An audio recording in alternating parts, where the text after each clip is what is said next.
They're going to kick the field goal. It'll be Jason Chingel out of the hold of Mesco.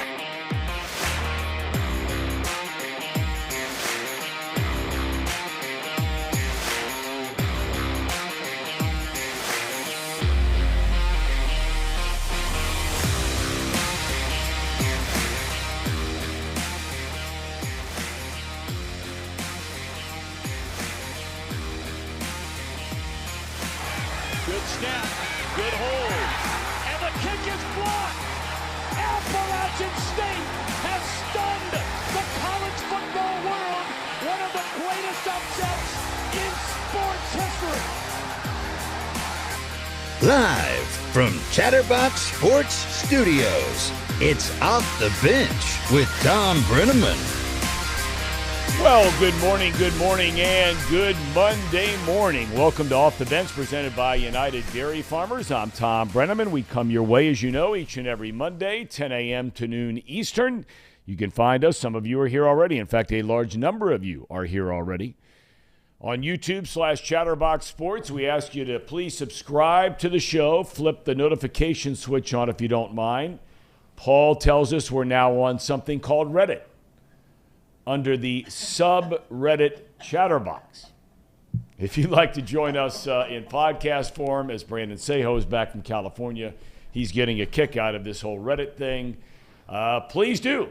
Spotify, Apple, Google, wherever you get your podcast, search Off the Bench with Tom Brenneman, and you're dialed in. Gentlemen, first of all, good morning. Casey McAllister, Paul Fritchner, and the Dunce is back.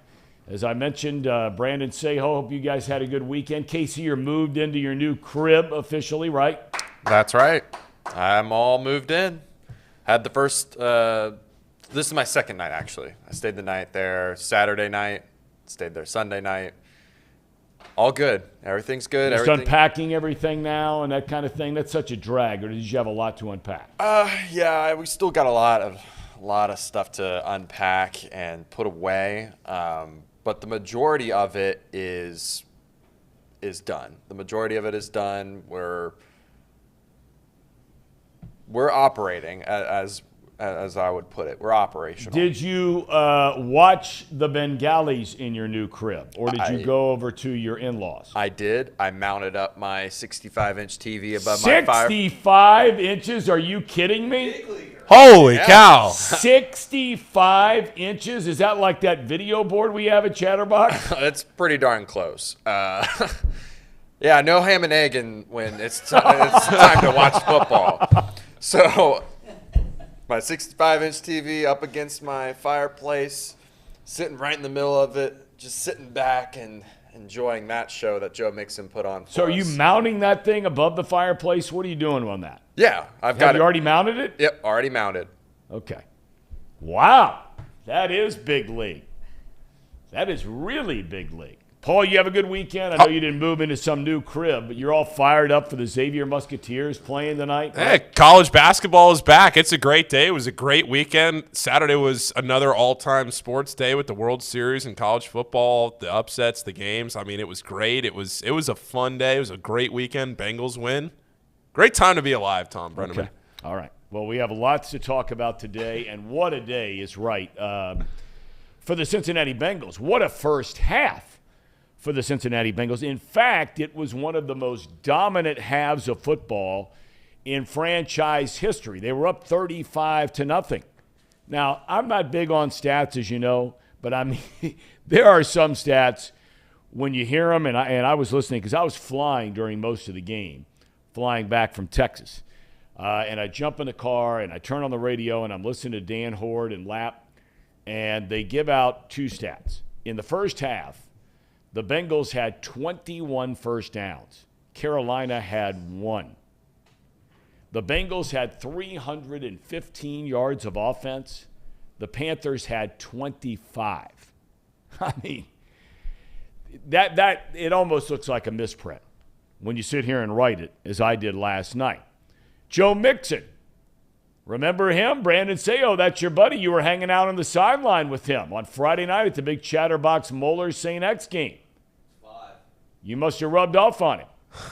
A lot of people out there We're saying this guy was losing it, lost his step. Well, he rushes for 153 yards, tacks on another 58 receiving yards, scores a franchise record 5 touchdowns in the game in a 42-21 rout of the dismal, and boy, I mean dismal, Carolina Panthers. The offensive line was actually allowed to come off the ball and hit people for a change this week. We talked about this last week. When you have guys on their heels, last week against Cleveland, the first 21 plays of the game, 17 they're throwing. They're not asked to get off the ball and hit people. Well, they got off the ball and hit people. They actually run more times than they threw it in this game. That's the first time that's happened all year long. 39 rushing attempts, 241 rushing yards. They only allowed 1 sack. It was the most complete game of the season on both sides of the ball, and the Bengals now roll into their bye week exactly where they were a season ago at 5-4. We know about the schedule, a little bit different this year than last year, but we'll talk more about the Bengals and their great win yesterday shortly with the guys, with Zim Hude. We have Paul Doherty coming up, so stick around for all that. Hey, before we get any further, I do have to wish our good friend Andrew, who is with us today and every single time we come on the air, okay? Every single time we come on the air. Andrew had a birthday over the weekend. So happy birthday, Andrew. Happy birthday, Andrew. Happy birthday. We thank you for being with us every single day and hope you had a great birthday. Elsewhere in the AFC North, the Browns and Steelers had the weekend off. The Bengals go to Pittsburgh. Now, my understanding is starting this week, they can flex games out, they being NBC. That is supposed to be a Sunday night game a week from this Sunday in Pittsburgh, which, by the way, TJ Watt will be back for that game for the Pittsburgh Steelers. And we know all the problems they caused for the Bengals, they being him and Cam Hayward, among others. I know the Steelers aren't any good, but they're a different team with Watt. But I guess that they can make that decision today, or they have to make that decision today. Is that correct? To flex the game? Yes. Yeah, I think so. Okay. I'll check on it and make sure. I'm pretty sure that's right. The Ravens will play tonight. They're a 2-point favorite down in the Big Easy. And, man, is there a lot to talk about around the NFL. How about the Jets? They run for 174 yards. They intercept Josh Allen twice. It's another topic we talked about on this show last week. As great as Josh Allen can be, the more you watch him, and we said it last week, he gets very sloppy with the football at times. Really sloppy. And it cost his team yesterday. Jets over Buffalo 20-17 in the Meadowlands. The Jets are 6-3, a half game behind Buffalo in the AFC East. So too is Miami, 6-3. 35-32, a shootout in Chicago. Tua, back and healthy again, throws for 3 touchdowns. Justin Fields had one of the most unbelievable games you've ever seen a quarterback have. And again, we're not patting ourselves on the back on this program. We don't like to do that. But in this case, I'm going to do it. I told you all, do not throw in the towel on Justin Fields. He's barely played a full season as a starter. He threw 3 touchdowns, 3 touchdowns, no interceptions, rushes for 178 yards. Don't throw in the towel yet on Justin Fields at quarterback. But the team around him stinks. And speaking of bad aroma, the Green Bay Packers. They lose to the Lions 15-9. Aaron Rodgers throws 3 interceptions. Green Bay is now 3-6. They are done in the NFC North. And who's the famous rapper went off on Green Bay, big Packer fan, Little Wayne. Yep, Little Wayne. I saw where he went off, said they should have traded number 12 in the offseason. Little Wayne. We're becoming a lot more in tune with, people of your generation when we're talking about Lil Wayne. Lil Wayne. Mm-hmm. That's Lil, right? Yeah, no T's in there. Right. Who's the other one? Yeah, there's all kinds of LILs out there, Yeah. right? Yeah. Who else is out there? Oh, there's a lot of Lils. Yeah, my son, I think, listens to most of them. The reason the Pack write them off in the as far as the division championship is concerned, because the Vikings, when they're 6th in a row and now have the second best record in the NFL at 7-1. It may not be pretty. It wasn't pretty yesterday in a 20-17 win over Washington, but at the end of the day, winning is winning, and the Vikes are winning. 2 other games, the Bucs and the Rams. That was a big featured game on CBS yesterday, right? 2 teams whose seasons are hanging by a thread, okay? Tom Brady throws a touchdown pass in the final seconds of the game.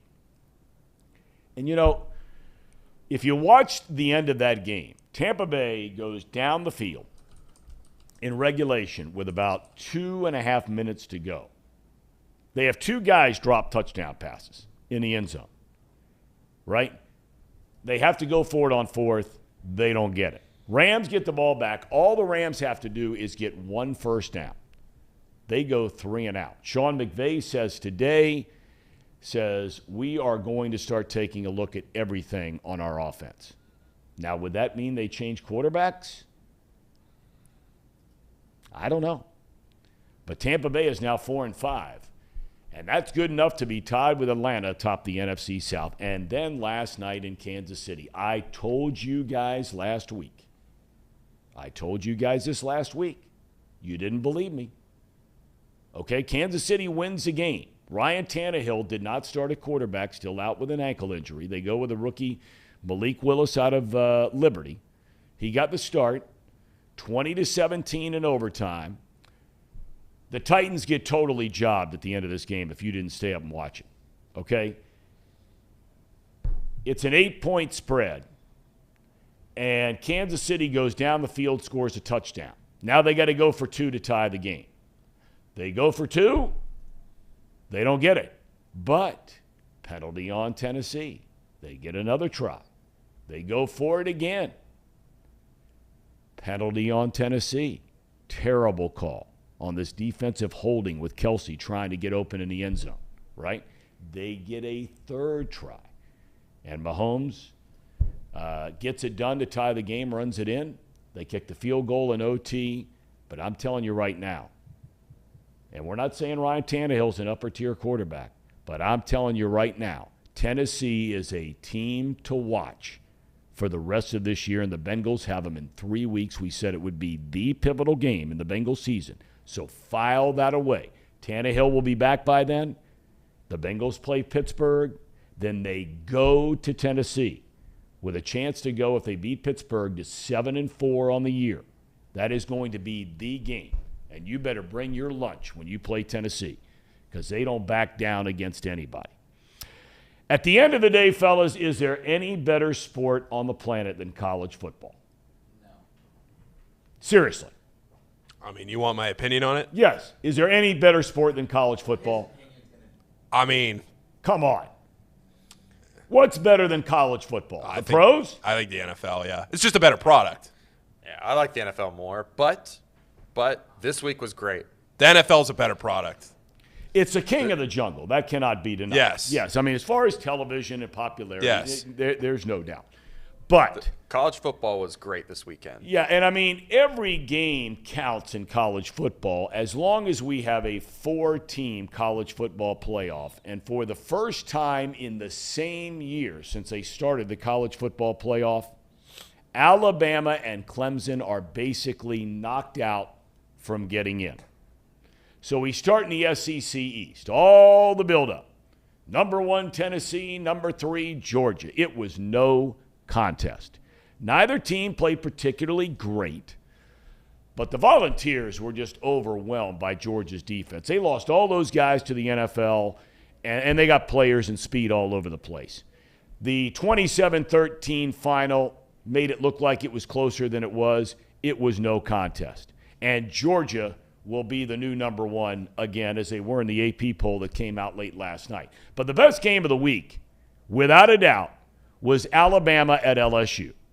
Brian Kelly rolls the dice by going for 2 in overtime after a touchdown. The Tigers get it, and Kelly gets his first win ever over Nick Saban, 32-31. If LSU wins out, the Bayou Bengals will play in the SEC championship game against Georgia. Who would have thunk it? Brian Kelly, you may not like him. This guy can coach. Yes. Yeah, so there was something interesting about that call, too. He, after the post-game interview, he says, yeah, I called that play back in 2014 in the some whatever bowl game that he was coaching in at that point, and they called a penalty on it for illegal offensive pass interference. And he says, I just knew they weren't going to call it there because they were just letting them play, and it ended up working out. And it's really weird that he had the memory to be like, this is going to work. I ran this like 2014. That's almost 10 years ago. The dude's got this play in his back pocket, and he's like, I'm going to win this game right here. And, just throws it down there. And well, he was very, you don't see Brian Kelly emotional much. I don't know if you guys saw the post-game interview with, I think it was Holly Rowe. Yeah. He was very emotional after the game. That was his first time beating Alabama. Yeah. I mean, he was very, very emotional with the whole thing, coming down to LSU and leaving Notre Dame. And look, again, I understand if people don't like him. And the way he's left both UC and Notre Dame, I get it. But, gosh, can he coach. That kid who transferred, the quarterback from Arizona State, and he's got another year left of eligibility, Jaden Daniels. That guy is some kind of player. Elsewhere, college football. Yeah, Well, I was just going to, just one quick thing. Let's just put the hat on for a second, play the hypothetical. I don't think it's going to happen. Let's just say LSU goes to the title game. They beat Georgia. Oh.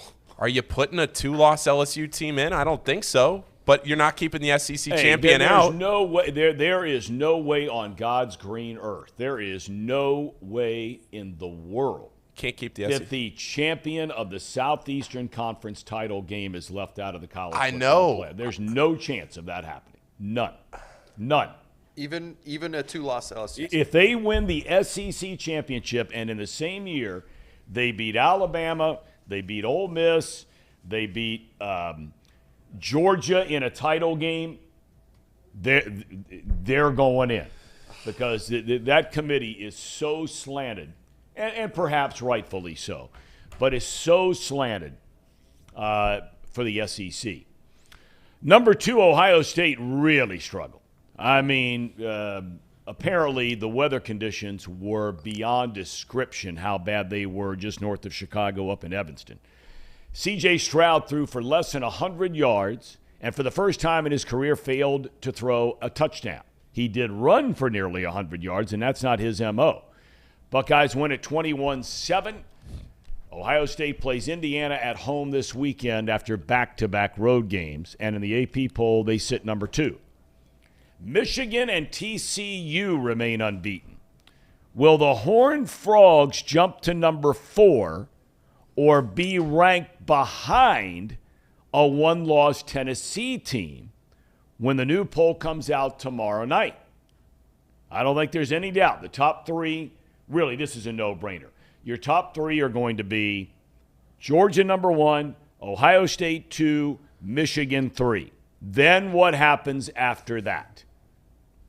You had Clemson and Alabama both ranked ahead of LSU or TCU in the first college football playoff ranking released last Tuesday night. Even though Alabama had a loss, TCU was undefeated. That's the way it played out. The shocker of the weekend was in South Bend. Notre Dame just destroys the previous number 4 and undefeated Clemson Tigers, 35-14.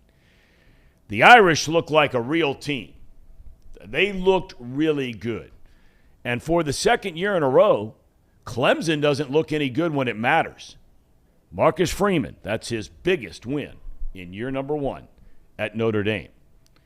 In baseball, the Houston Astros finished off the Phillies to win the World Series 4-2. Dusty Baker, all the career wins, over 2,300 of them.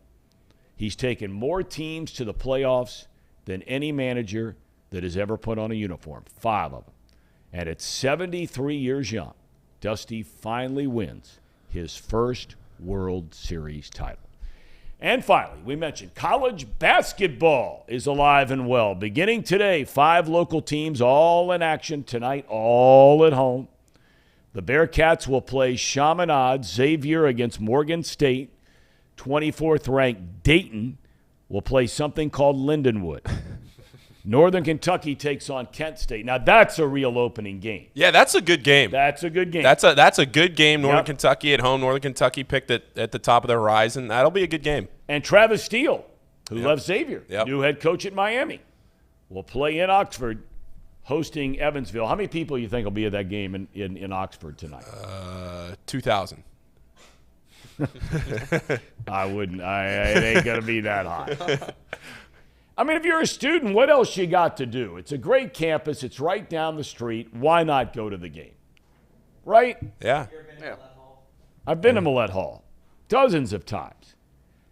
It's still, you're a college student, and you're hanging out, and your school's playing a basketball game. You're in and out. There's no weather delays, none of that nonsense, right? You can wear a T-shirt and walk in there, and you're fine, right? Yeah. Why not go to the game? All right, over under 1,200 people. I say over 1,200. All right. I did too. Somebody named Anonymous says, Tom, you want TCU football number 1. But, you know, you sit here and you talk about this, and you started to touch on it, Paul, bringing up all of the different scenarios that could happen in college football. And, look, we could be here from now until tomorrow afternoon talking about this. But, you know, it's not always if you lose. Unfortunately, oftentimes it's when you lose. And we know that every single year, Ohio State and Michigan play each other the last game of the season. Right? Yeah. Okay. Alabama, before this weekend, had lost a game at Tennessee in a great game, but that was week 5, week 6, week 7, whatever it is. You lose in week 12, you're going to drop out of that top 4. Yeah. Right? Yeah. Yep. I mean, anybody who's watched college football this year, I don't care if you like either one of them or totally dislike either one of them or both of them. Ohio State and Michigan are 2 of the top 4 teams in the country. Yeah. There's no doubt about it. Yeah. But one of them, and that game's in Columbus in 3 weeks from now, one of them is going to tumble out of that college football playoff because they will not play for their conference championship. Tennessee, what happens to them this week? Where do you think they go in the college football playoff? They lose for the first time this year, right? Yep. Will they be in front of or behind TCU, as Alabama was with one loss last week? They'll probably end up ahead of them. I think they probably should be behind them, but I think they'll probably end up ahead of them. I think this is kind of like Casey's stink list, where when one stink team plays another stink team, they can't get out of the bottom tier stink column. It's sort of like this one with Georgia and Tennessee, where Georgia and Tennessee both in the top 4 right now. Georgia beats Tennessee. Tennessee's probably not going to drop that far behind TCU. But TCU and Oregon are right there. I know, Tom, you're not in on Oregon, and I'm not so much in on Oregon, but I do think that there is a very serious conversation that needs to be had right now, whether you like it or not, that there are 4 Pac-12 teams in the top 15. Which is a joke. All joke or not joke, there's a legitimate conversation here to a one-loss Pac-12 team could end up as the number 4 seed in this playoff. Okay, but let me ask you this. Let's just pick 4 teams. Okay. Okay, and let's take LSU out just for a second, okay, because that would be unique in and of itself, okay? But if Georgia wins out, including the SEC championship, they're in. Yep. Okay? So you would have sitting on the sideline in the SEC, you'd have a one-loss Tennessee team. Okay? Yep. You're going to have a one-loss Michigan or Ohio State team. Okay? Right? Yeah. Okay. You might have a Big 12 champion, which is undefeated. Could have. Yeah. Right? Big game this week for TCU going to Texas. That will not be an easy one. But you start playing that game of all those teams that are in there. Are you going to take any Pac-12 team over Tennessee? Are you going to take any Pac-12 team with one loss over a one-loss Ohio State or Michigan team? I mean, if you're asking me personally, no, but I think there's a conversation that probably needs to be had that it very likely could happen. I mean, they're at number 8 right now. Bama will drop behind them. Clemson might drop behind them. That would move them up to 6. Clemson will definitely drop behind them. They look terrible. So that moves them up to 6. Anybody in the top 4 stumbles again,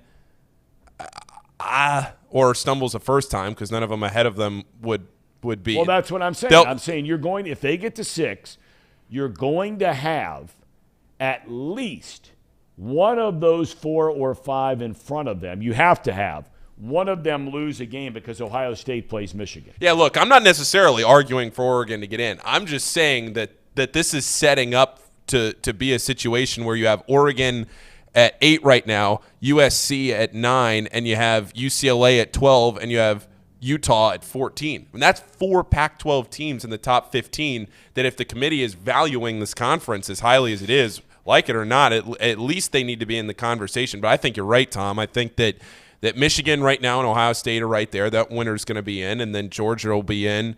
And then you figure out, okay, well, if TCU goes undefeated, that no question, undefeated Big 12. They get it. That there's no, but I mean, Texas is a 7-point favorite over TCU. I know that. Weekend. Texas is playing good. So this is going to be a tough game. TCU gets past this game, they win the Big 12, they're in. That would be 3 teams. Then okay, what do? Do you throw Tennessee in there? Do you throw Oregon in there?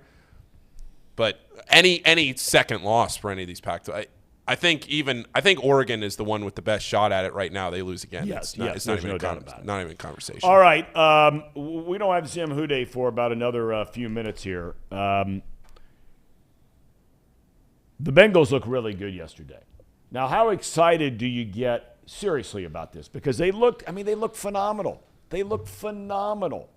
They did so many things that we've been hoping they would do this year, especially run the ball.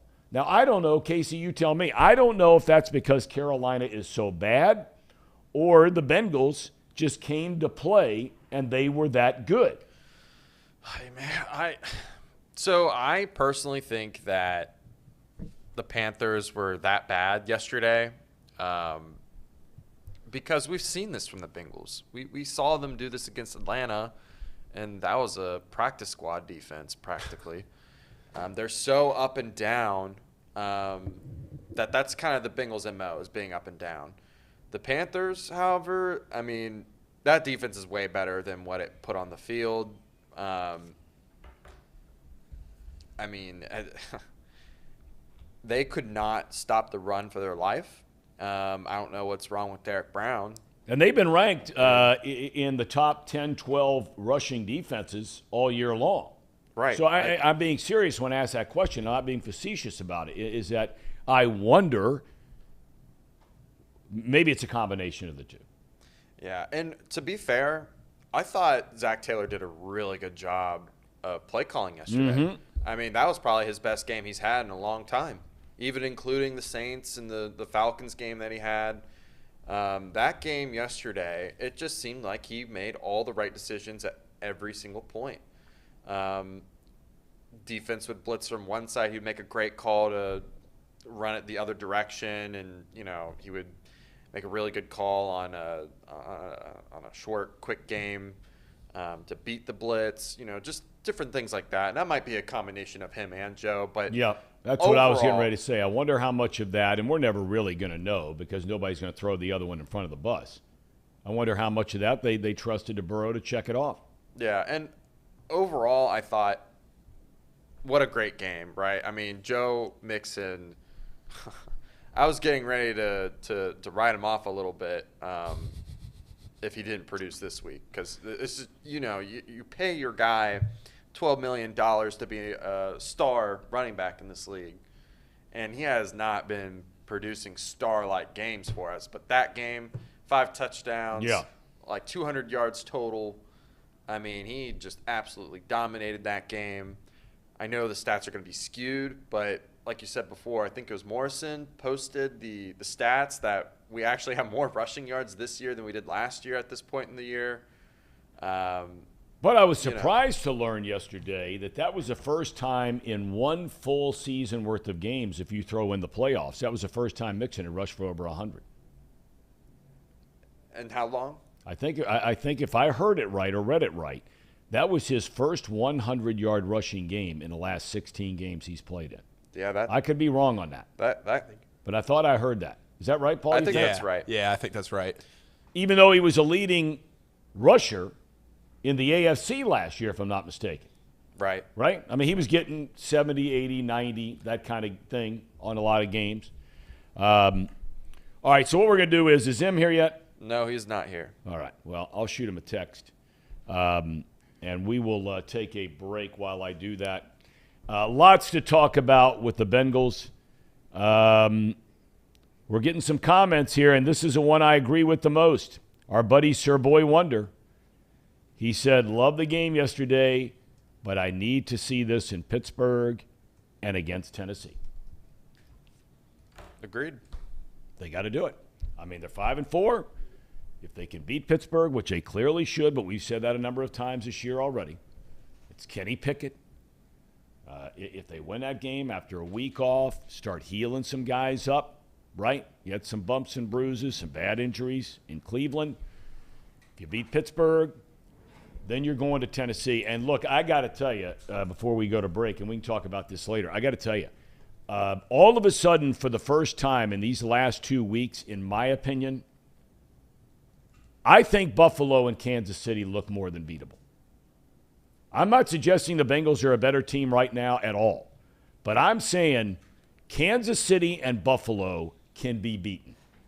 They are not invincible teams by any stretch of the imagination. You guys agree? I agree with that. I think Kansas City is. I think Buffalo's pretty good. I don't want to say they're invincible because if you lose to the Jets, you're clearly not invincible. Josh Allen got hurt yesterday, too. That's something to keep an eye on. Yeah, for sure. ACL.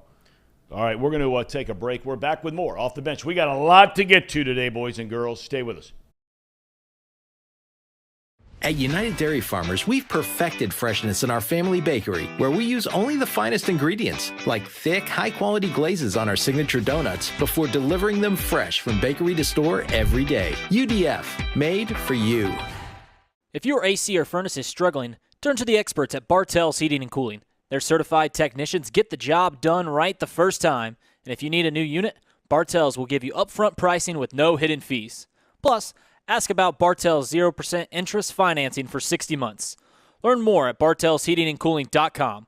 Bartell's Heating and Cooling, for a comfortable way of life. Eli's Sports Bar and Grill, proudly sponsoring high school football with 3 locations in Mason, Liberty Township, and Ross, Ohio. Our 10-foot screens guarantee a great view from every seat in the house. Eli's Sports Bar and Grill, the best place in Cincinnati for sports, food, and fun.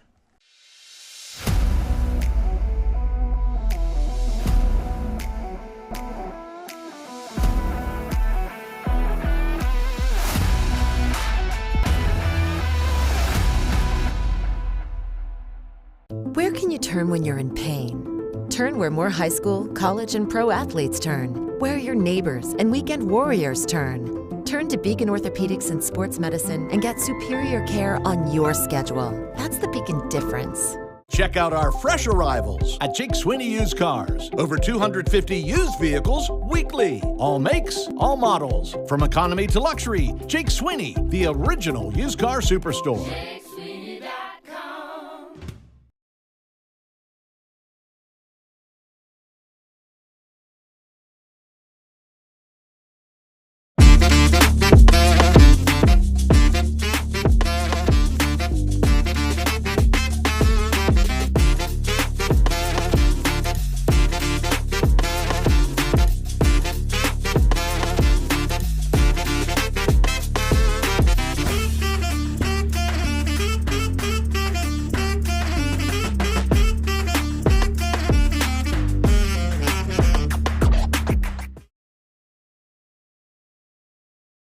keep it to a simple two-step. And I think baby Whoa, steps. whoa. What? You would stay away from gritties? Why? You said you haven't seen it. I might have been great on it. All right. I'm not going to place judgment yet.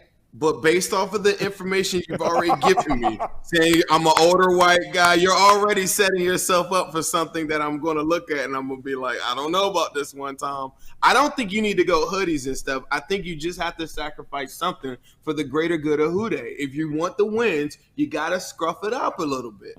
Okay, I'll scruff it up Monday. I'll let it grow all weekend long, and I'll come in scruffed up Monday. Is that cool? If we win, though, you know what's going to happen. Everybody that's watching this now is going to say, Tom, you got to keep the beard going. That's fine. I got no problem with that. Okay. I got no problem with that at all. My wife would be cool with that, go. and no problems, no issues whatsoever. She doesn't like me much anyway, so hell, what's the difference if I have a beard or don't have a beard? It's safe to say that yours truly a little slow out of the gate, but it's like in the distance when you're on the prairie and you're somewhere out in Montana, and all of a sudden you hear this rumbling starting, and you're wondering what you're, or say, better yet, you're in Colorado because that's a louder rumble. And all of a sudden you're wondering what's going on, and you turn around and you see this dust and this dirt up in the air in the distance. And here come these buffaloes in mass, storming, straight ahead, power, speed. That's where I am in this picking. Started slow, but I'm like that herd of buffalo that you can hear and you can see and you can sense and you can feel down the road coming to get you. And I'm coming to get Casey and Brandon. No. And we're going to find out if I was able to make any progress when we do our picks coming up at 11:30 today. All right, fellas. This is our Bengals report brought to you by Encore Technologies. Encore Technologies provides IT solutions for a data-centered world with a suite of services from mobile computing to desktop to data center, supporting both centralized and work-from-home computing models to improve efficiency and productivity. Please visit encore.tech. The path to innovation begins here. All right. Well. We are going to get an update. An update. The tear maker, as we like to say. Not tear as in shedding tears. But, Casey, your good teams, borderline good, borderline stink, flat out stink. You had to move some teams around after this weekend, as we suggested to you last week. There are some that have climbed up 2 levels on this tier maker, correct? Some that have definitely made a jump. No, the Jets have made a 2-level jump. We'll get to them in a minute. I told you last week they did not stink. Well, among other teams. Put them up. Yeah, I'm putting it up right here. All right, here we go. So you say the good teams are the undefeated Eagles, the Chiefs, the Cowboys, and the Bills. Yep. And I moved the Bills down a few spots. I almost put them in borderline good. I actually almost took them down a step because Josh Allen is so – I mean, he was like this last year. He would have really great games, dominant games, and then he would have games like he had yesterday where it just seemed like he was so inconsistent. And now the turnover thing is starting to be a little bit worrisome. But just to be clear that this is in order, you have Dallas being better than the Buffalo Bills. I do. Okay, and now the next 2, I have to tell you, I mean, I'm sitting there, and if you had me scratching my head last week, it is impossible. I mean, I could talk about this all day long. So you've got the Vikings at 7-1 as a borderline good team. You have a 500 team, right? Aren't the Niners 4-4? Are they 5-4?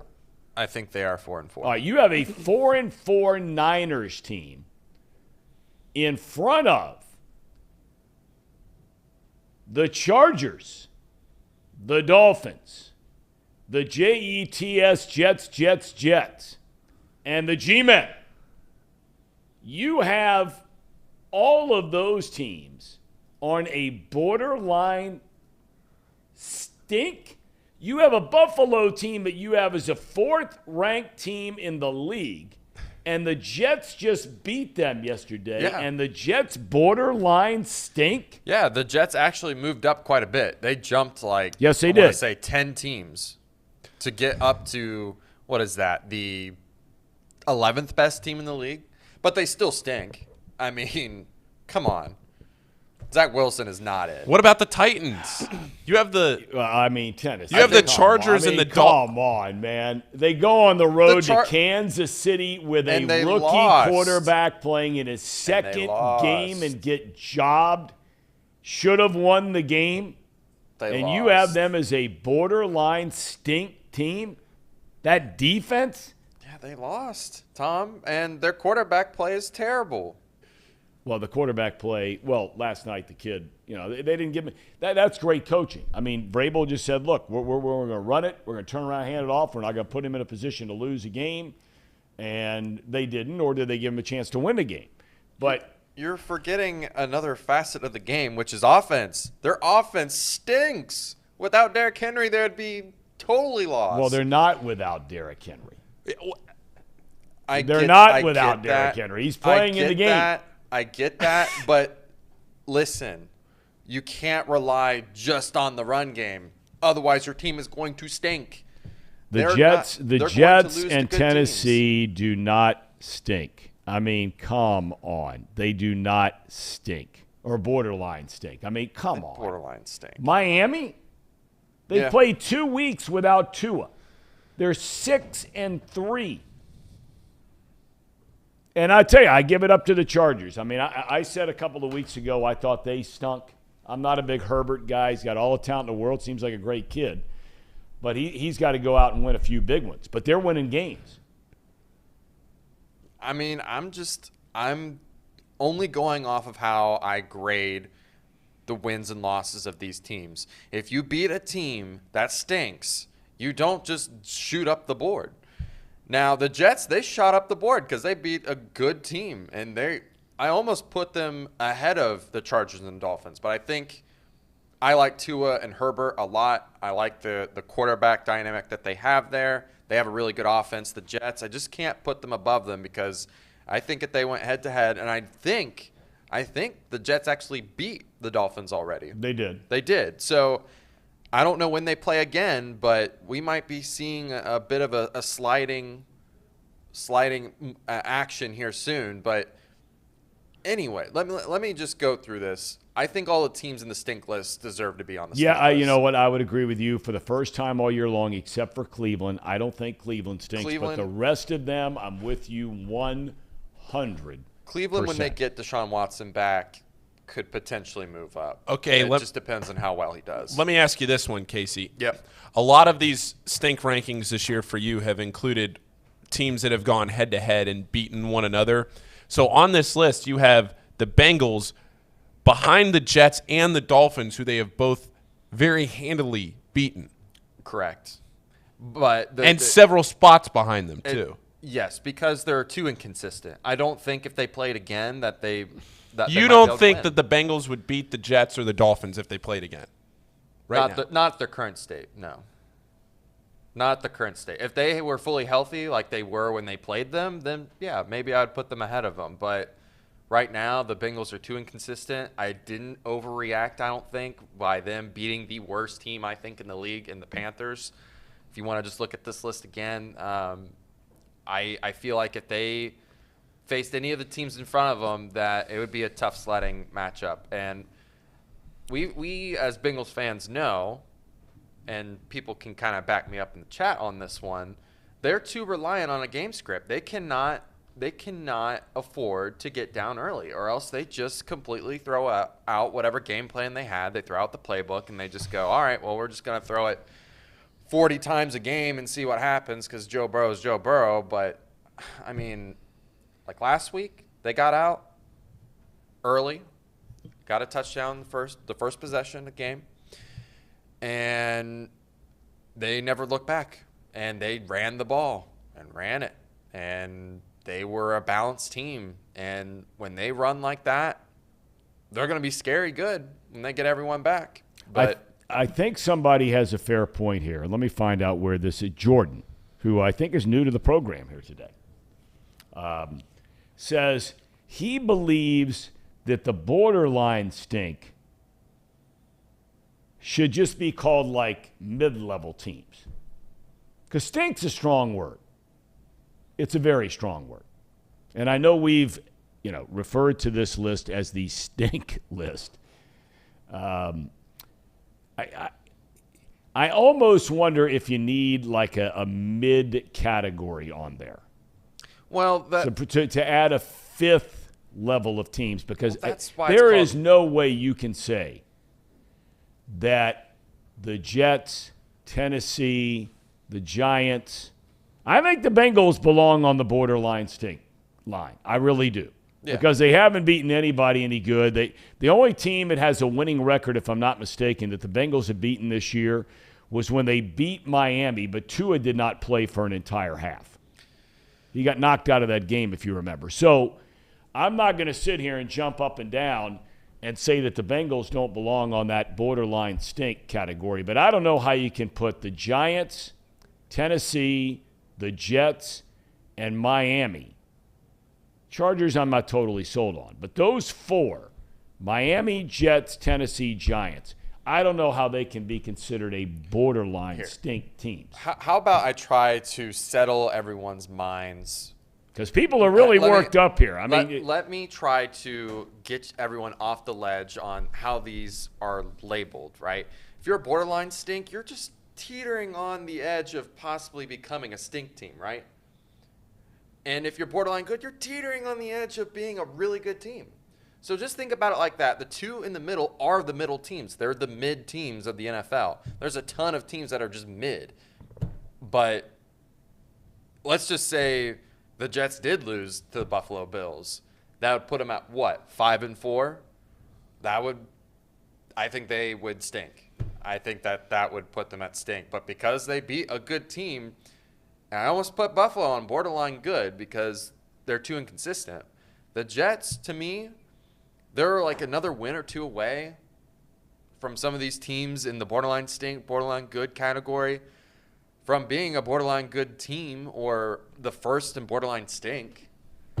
I don't know. I like the way I labeled it, but if the committee, the chat. Well, I mean, there's some other suggestions coming in here which are interesting. Andrew says maybe the list should be, quote, unquote, title contenders. And I think in title contenders, we're talking about getting to the Super Bowl. So winning a championship game. Yeah. Okay? And Andrew, I don't want to put words in your mouth here. Playoff teams, maybe next year, and then a top 5 pick candidate. Okay. It's not bad. If that is what the people would rather want. I think my list is pretty fun. This is your list. Create a poll question right now. We can do that, right? Yeah. Let's create a poll question right now and ask those of you watching right now. You can start a Q&A. Of you watching right now, which would you prefer? Do we need to change the categories? Because, like I said, I think stink. Which, believe me, I like using that word. When a team stinks, they stink. Okay? But I think that we have to maybe get a little more refined in this. Paul, you're in agreement with that? Yeah, I think we need a little more clarification here. I'm with you on that, Tom. Casey, it's your list, though, man. I'm not telling you what to do with your list. I'm just trying to help the show. I put up the poll. So I'd love to get a tweet in from somebody listening to this in podcast form, just like driving off the road, trying to figure out how. Maybe we'll put up in frustration, trying to figure out. We'll put up a poll, or we'll put up something on Chatterbox's account to see what they think. Well, we're getting some brand new viewers. We're getting some brand new viewers this week who are making some great points here, and they say, "I'm not going to agree with this, Dustin, on Miami. I don't think their quarterback is bad, but Dustin makes a point. The Jets, the Giants, have had bad quarterback play. I agree with the the Jets and the Giants.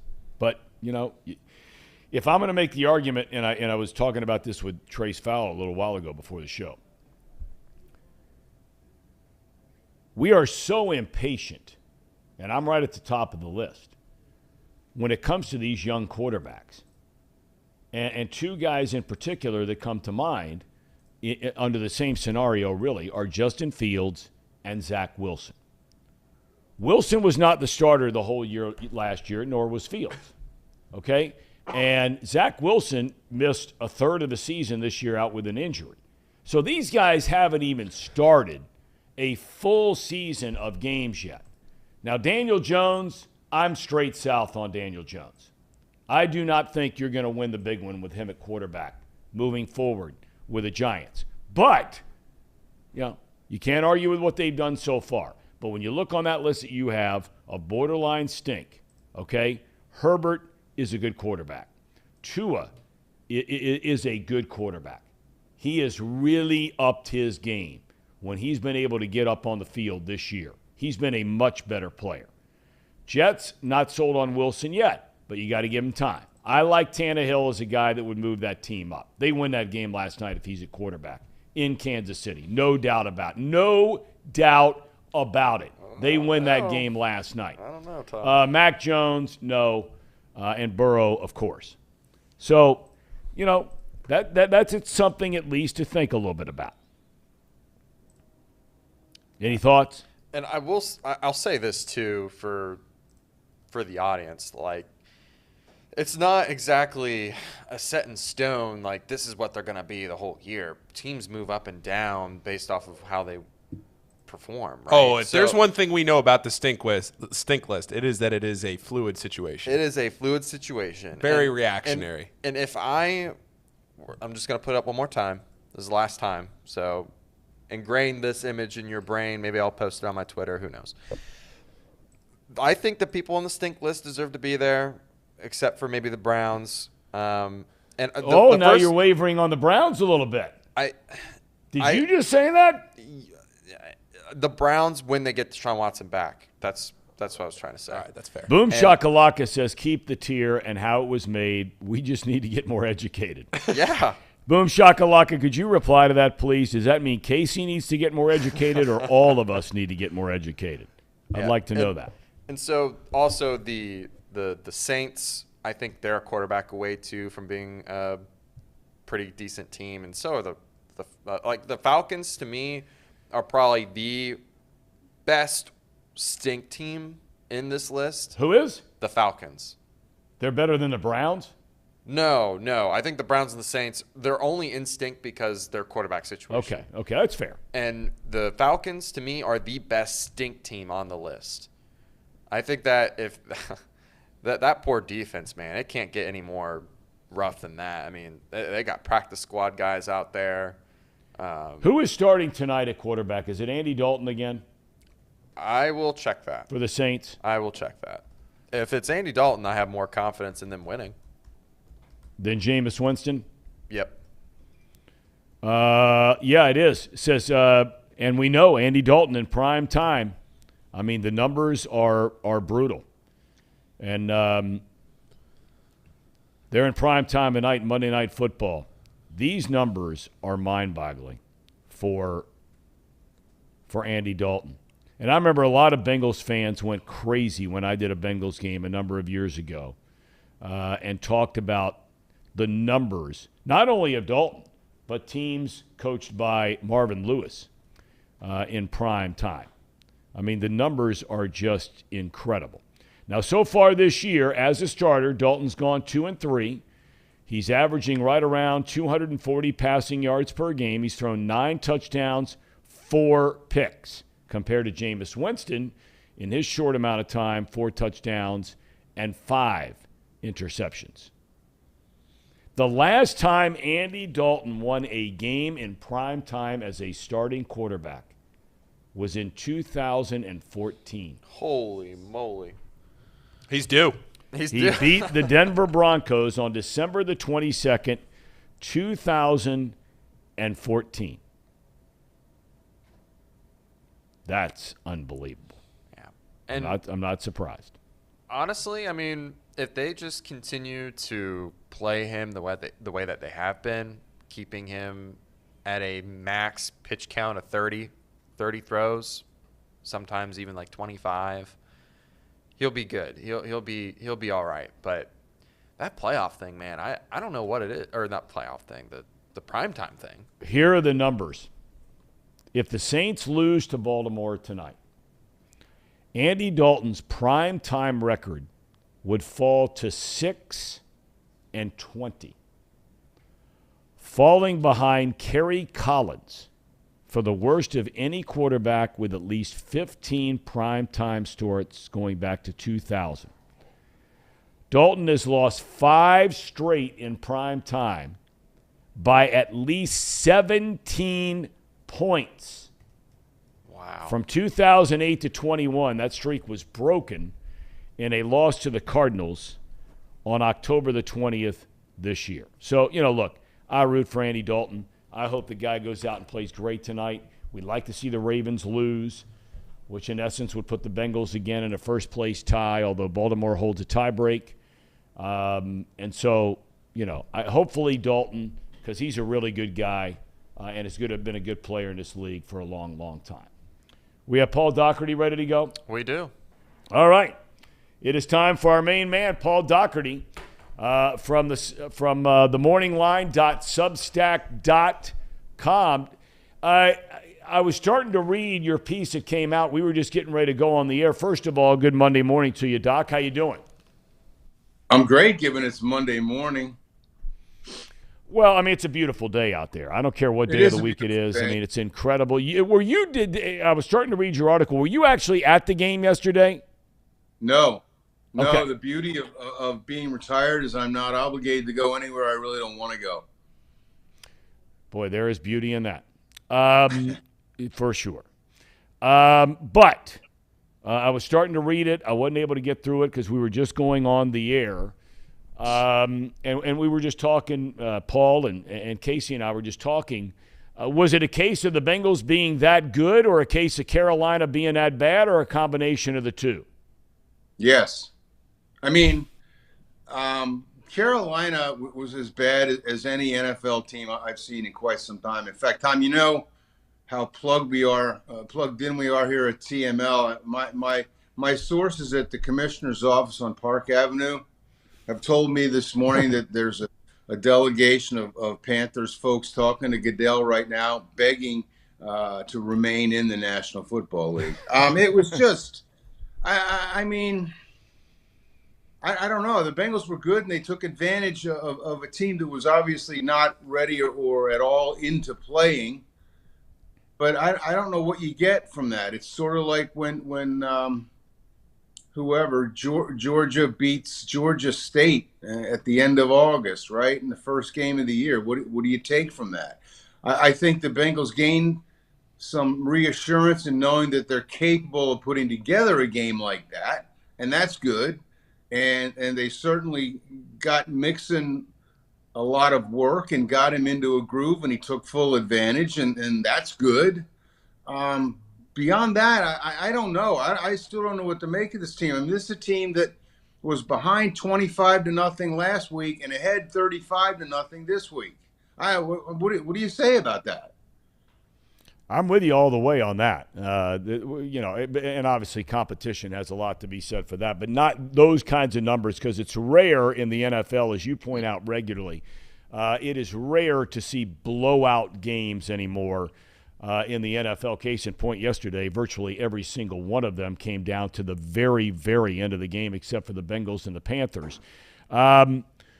I did like the fact, Doc, that, and again, I have to, we have to quantify it's Carolina, but I did like the fact, as we talked about, you and I on this show last week, you start asking offensive linemen, and I've heard these guys talk about it for years and years and years, different teams all around the league, that when you start getting pass happy, as they were against Cleveland, and your first 21 plays, 17 of them, you're throwing the ball. Your offensive linemen are always back on their heels, protecting the quarterback. You're never asking them to be the aggressor and go to hit somebody. Do you think, based on what we saw yesterday, do you think moving forward that we might start to see more balance in this offense? I think that's up to the people who are in charge of providing the balance. I mean, if you don't have confidence in the running game, as they obviously didn't last week, they're not going to go to it. It's a combination of things. You can't just say we're going to run the ball if you can't run it. Now, this week they could. I do think there's something to be said for the offensive line and the running backs as a unit getting into a groove. And if you can pick up 4 or 5 yards at a chunk, you can stay in that groove and everything's great. Up until yesterday, they hadn't really been able to do that. So I think circumstances and performance dictate what you're going to do on offense. They gave Mixon the ball early. He did well with it, and they just kept giving it to him. And you saw what happened. That doesn't take Einstein to do that. But again, I think, sure, everybody would like to be balanced, or in my opinion, at least pose a big enough threat with the run that you can't just play pass defense all day against the Bengals. So sure, that's what they're shooting for. But I think the situation at hand dictates what they do. I want to shift gears a little bit to the World Series. You wrote a beautiful article the other day yesterday, I guess it was, after Dusty Baker, after all these wins as a manager, of course, had never won a World Series title, had led 5 different teams to the postseason. He finally gets it. And you made note about Rob Butcher, the Reds' PR director, who was around Dusty Baker. Nobody spends more time, for those who don't understand the nature of the job, in baseball and football, but especially baseball. No one spends more time with the manager, not even his coaching staff spends more time with the manager than the director of media relations for a team. Tell the story about Rob Butcher, about how much he thought of Dusty Baker that was in the morning line yesterday. Full credit to the New York Times. I wasn't aware of this. The Times told the story of Butcher going to Houston, working his connections to somehow get in the ballpark on Saturday night. Dusty had no idea he was coming, and Butcher just did it because of the respect and admiration he had for Dusty, saying essentially Dusty is the grandfather and father you wish that everybody had. That nobody was a better guy than Dusty Baker and Butcher, which just surprised me a little. It's not the Butcher that we're accustomed to seeing, frankly. I mean, he's great at what he does, but he's not exactly open his heart up and let you look at it kind of guy. Yeah. He's not a warm and fuzzy kind of guy. You're right. No, he's not, and that's fine. But he did show up in Houston at Game 6 and said after Kyle Tucker made the catch to win the game that he broke down and cried. He was so happy for Dusty. Well, you also talked about, though, your personal experience with Dusty Baker after one season. Yeah, I don't want to come off as if I knew him. I didn't. I didn't know him much better than anybody else who covered the team at the time. But we got along well for the most part. And it was after 1 year. I don't even remember which year it was. It was probably after the last game of the season. I'm in his office, and we're just talking. Everybody else is gone. And he says, I want to give you something. I said, I'm a media guy. I'm not really supposed to take anything from a guy I have to write about. But Dusty he gave me a box of note cards. And the note on the cover of the note card was a photo of a kind of a sacred place on the island of Kauai, where people went for peace and healing, right? This was Dusty, if I'm not mistaken, post 9/11, right? Yes, they started it right after 9/11, and it is carried on to this day where people go because there's supposedly a certain aura, a certain glow about the place that makes people feel better. Well, when Dusty first started going there, he had prostate cancer. And he felt like he needed to go there for peace of mind and to figure out his life and what mattered and what didn't. And he said the place did very well for him. And so he gave me this box of cards, and I've got it. I mean, you can't see it, but it's a photo of people walking around kind of a park-like setting on Kauai. Anyway, Dusty Baker is cancer-free, obviously. No longer has problems with the prostate cancer, and I just thought it was very nice of him. It was very nice of him to make a gesture like that to me. And like I said, I wasn't anybody special. He didn't like me any more than anybody else, but he did decide for whatever reason to gift me with those cards. One final topic I want to get into with you. I don't think you're a voting member. I don't think you ever were a voting member, even though you're a columnist. Correct me if I'm wrong here. About this college football playoff thing. Everything's going to look very different when they go to 12 teams in a couple of years from now, because you'll be assured of a year like this year where we were talking before you came on the program. You know, you're going to have Ohio State or Michigan, the loser of that game, will more than likely still get into the playoff and have a chance to win it. Same thing with a Tennessee team this year after losing over the weekend. Same thing with an LSU team who's red hot right now, beats Alabama over the weekend. Brian Kelly, first win over Nick Saban, all that kind of thing. I don't know how closely you're following college football on a regular basis, but man, and look, a lot can happen over these last 3 weeks of the regular season and then the conference title games in many cases. This thing has a chance to be utter chaos to figure out who the top four are. Yeah, isn't it great? I love it. I love the fact that Clemson and Alabama very likely will not be taking part in the Final Four this year. It's, as they have done one or the other or both every year since this format came into being. I think it's great. I love it.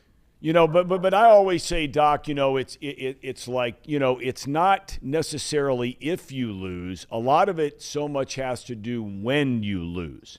And, you know, we were sitting here debating Oregon plays the first game of the year. They go to Georgia and they get beat 49-3. Now, Georgia's the best team in college football. They've played like it. They played like it over the weekend. Doesn't mean they're unbeatable, because they are beatable. Everybody's beatable. But to think that Ohio State or Michigan, the loser of that game, could slip behind a team like Oregon, to me, is absolutely ridiculous. Well, that's a pretty good argument for a 12-team playoff, isn't it? Yeah, it is. It is. Yeah. Did you watch the end of the LSU game? I did not. I think you would have been, and I know you're not a Brian Kelly guy. I would be interested if you're able to run down that video of the interview he did right after the game with Holly Rowe. I think there are a lot of people out there that saw a side of Brian Kelly, me included, that I had not seen before. He was brought to tears at the end of that game. And it seemed to be very, very sincere. Well, the words Brian Kelly and sincere don't often go together in the same sentence. So that's right. I'm glad to hear you say that. Yeah, I think you would. I think you would have enjoyed it. Last thing I want to ask you about is in the college football vein here.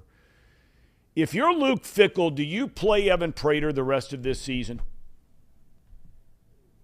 I don't know why. Why would you do that?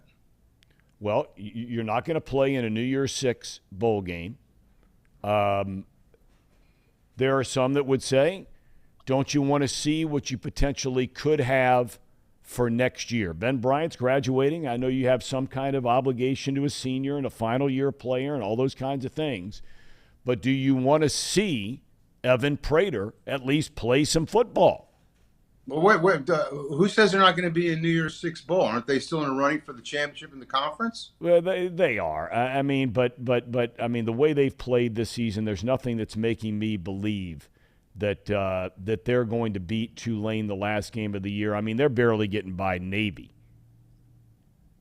Well, Navy's not. I don't know. I think Navy's a different breed of cat. They right? are. I mean, they are. They test your patience and all those kinds. They can make a lot of teams look ugly. I don't know. I mean, I see your point. I I guess Fickle would look at it and say, I'm here to win as many games as I can right now. And we'll worry about next year. And as long as we still are being at least discussed in terms of a New Year's Day bowl, that's great for recruiting. I'm going to play my number one guy. And not only that, who's to say that Prater's any better? And you say, yeah, sure, we need to find out. I think there's a time to find out, and there's a time to kind of let it ride. Unless Bryant really stops playing great or stops playing even decently, no, I wouldn't change quarterbacks myself. But I'm not Luke Fickle. Well, it looks like he's not going, and I'm not endorsing saying he has to. I'm just asking. Yeah. Personally, I would like to see at least Prater get into some games moving forward the end of the year. You don't have to name him a starter. Why can't they? I mean, haven't they talked about using him in certain situations? Yeah, but it hasn't happened outside of a game here, a game there. And again, I'm not going to sit here and beat up Fickle because what this guy has done and is doing is off the charts. I mean, he's the best coach in his town. Landslide best coach in this town in any sport, without a doubt. There's one other thing I want to ask you about. College basketball starts tonight. We have Wes Miller at UC. We have Sean Miller now back at Xavier. Yeah. Who has a greater impact for their team?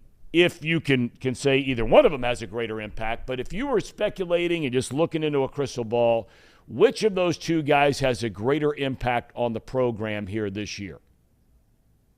I'd say Sean. Sean has been there, done that. He's a really good basketball coach, controversy at Arizona notwithstanding. He was a really good basketball coach when he was here the first time. I think that the players will respect Sean. I'm not saying that they haven't respected coaches in the past, but I think the level of respect for Sean will be a little bit higher. If I'm Xavier, I'm feeling pretty good with Sean Miller as my head coach. Okay, all right. Hey, have you ever heard of a group called the Smithereens? Of course I have. What do you think? I live under a rock? Yeah. I went and saw them downtown at Ludlow Garage with a friend of mine the other night. I'd heard the name, but I'd never heard the music. Fantastic. Man. Yep. They were really popular. You and I are roughly the same age. You got me by a year or two, but they were really popular right when I was getting ready to get out of college, and then all of a sudden they kind of just disappeared under the radar. But they always struck me as one of those bands. That's a tight band. Is that fair to say? Yeah, tight, very, very hook laden. Every song had a hook. I was rocking out for an old guy, man. It was great. I mean, I'd heard of them, like I said, but I don't. Anything after like Born in the USA for me is not something I'm going to remember. Yeah. So that put them right on the edge of oblivion with me. But I was pleasantly surprised in Ludlow Garage. I'd never been there. Historic music venue, fantastic. Just had a great time. Just thought I'd throw that in there. Hey, by the way, on music, did I misunderstand your morning line one day last week? Did you take a shot at the Eagles? No. Okay, I want to make sure. But you understand where I might think that? Well, I did. I took a shot at them because they were the group most responsible for outrageous concert ticket prices.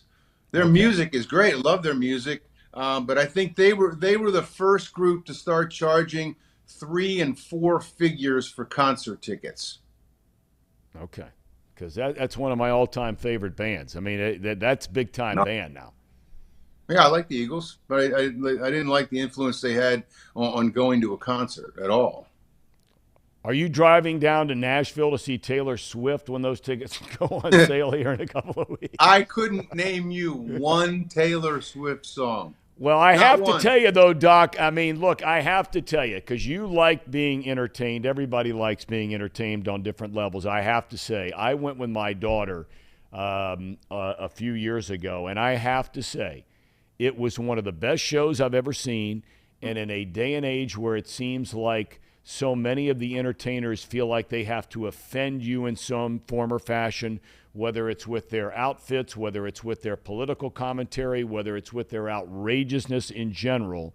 She is still someone you could take your daughter to go see, whether your daughter is 10 years old or 30 years old.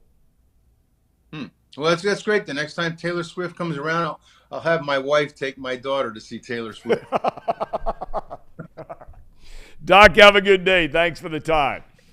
All right, Tom, you bet. See ya. All righty. TheMorningLine.substack.com. I mean, he mixes it all up. That's, on his Friday deal where he's telling you places you can go, and you go hiking, and you can go have a beer, and he talked about the Smithereens and all this kind of stuff. So we do like here on Off the Bench to get outside of, Sir Boy Wonder. This is the perfect example because my son went to see this guy a couple of years ago, Post Malone. Ooh. Big Posty guy? I mean, come on. It's not a matter of not liking him. It has nothing to do with that. I don't know the guy. Believe this or not, this is a great story. I am living, and now that of course that's a sign of age. When you get older, because I am not going to remember the name of this band. Gosh, Jonas Brothers. No. This is a hardcore heavy metal band. It's like one word is the name of the Metallica. band. No, not that. But it's somebody big, Pantera. Really big. If you guys said it, I would know it. But here's the deal: I'm living in Scottsdale, okay, and I was working for the Diamondbacks. And when I moved out there, I had bought this ranch-style home. But it sat on about 2 acres of land and butted up to this little horse thing in your backyard. And even though you were only 3 blocks off of Scottsdale Road, you felt like you were in the middle of nowhere. Name of the band is Korn. Korn. Oh, there we go. Okay. So I'm walking down the street with my dogs one day, and the house next door was up for rent, which in our neighborhood, you just didn't see many houses that were up for rent, but it's up for rent. And so these construction guys are coming in there, and they're putting a stripper pole in the middle of the living room. And I'm thinking, I'm walking by and I can see in there, and I'm talking to a couple guys coming out. I'm like, what's going on there? Like, don't ask us, man. We're just here to do the work. I said, well, who's moving in there? They got no idea. Fine. So about 2 weeks later, all these moving trucks come in. All this stuff gets moved in. This is my new neighbor, right? So everything gets moved in. Second night, raging bash going on in this neighborhood in Scottsdale, right? There ain't a lot of people in my neighborhood that were interested in raging parties, okay? Party goes on. They shut it down at a decent time. They weren't bothering me anyway. Everything was cool. I still don't know who these guys are. So the next day I get up and I'm out walking the dogs. And out come these couple of guys. They got the hair going. They got the look going. They got the whole 9 yards. And turns out they were members of the band Korn. And I have to tell you, these guys were model citizens as neighbors. Loved every minute of it. Now, I may not have agreed with their music. That's why I say I don't know Post Malone. I don't know the guy. But I did know the guys, and I don't know their names, but I did get to know the guys. They weren't there very long. They were only there a few months, and then they were out, and they were on the road most of the time anyway. But, you never know. You never know. The guy moves in next door, got long hair, whatever he's got going on, right? Might be a pretty good dude. And it turns out Korn. Were you guys fans of Korn? I've listened to Korn before. I like one or two of their songs. If Sayo didn't listen to them, then they must not have been very good, because that's right up your alley. I could not tell you. Paul, you're too young for Korn. I mean, I've heard their music. I'm not a huge fan of the heavy metal. Okay. Sir Boy Wonder says, shake it off. I have. It's catchy. I learned a lot of the words to a lot of Taylor Swift songs. You going? They're here next year, next July. Taylor Swift is coming She's in here. July. And the player formerly known as Mount Trap says, I will be going. No. Oh, saying I will be going as far from the city as possible. Forgive me. Casey have good neighbors.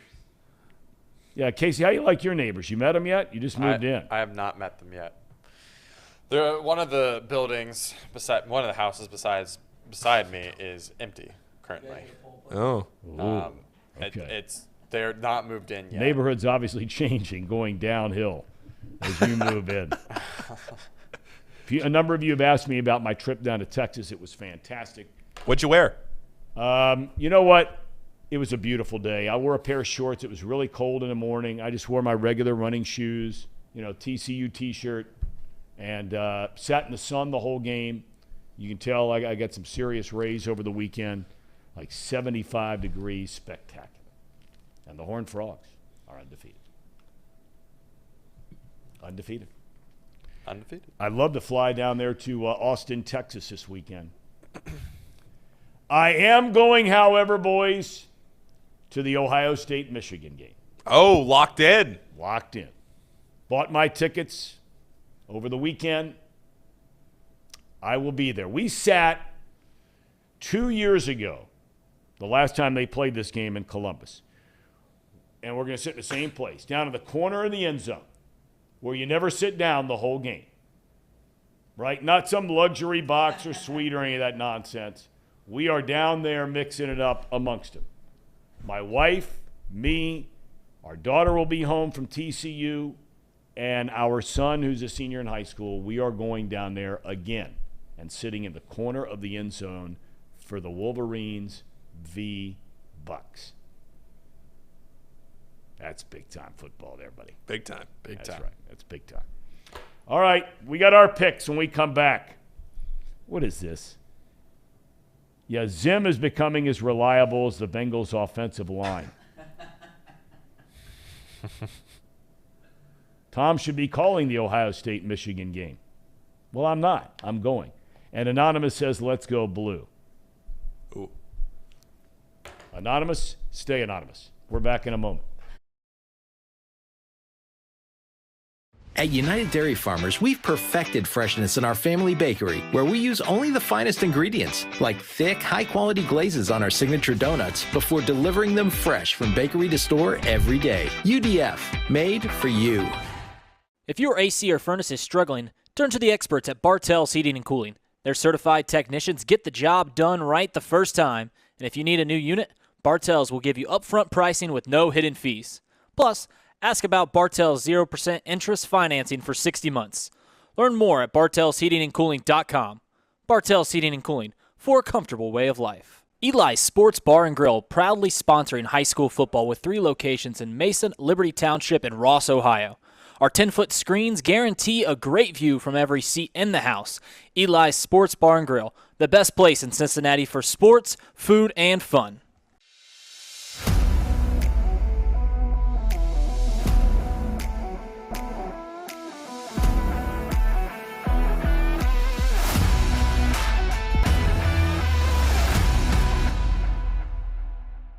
Where can you turn when you're in pain? Turn where more high school, college, and pro athletes turn. Where your neighbors and weekend warriors turn. Turn to Beacon Orthopedics and Sports Medicine and get superior care on your schedule. That's the Beacon difference. Check out our fresh arrivals at Jake Sweeney Used Cars. Over 250 used vehicles weekly. All makes, all models. From economy to luxury, Jake Sweeney, the original used car superstore.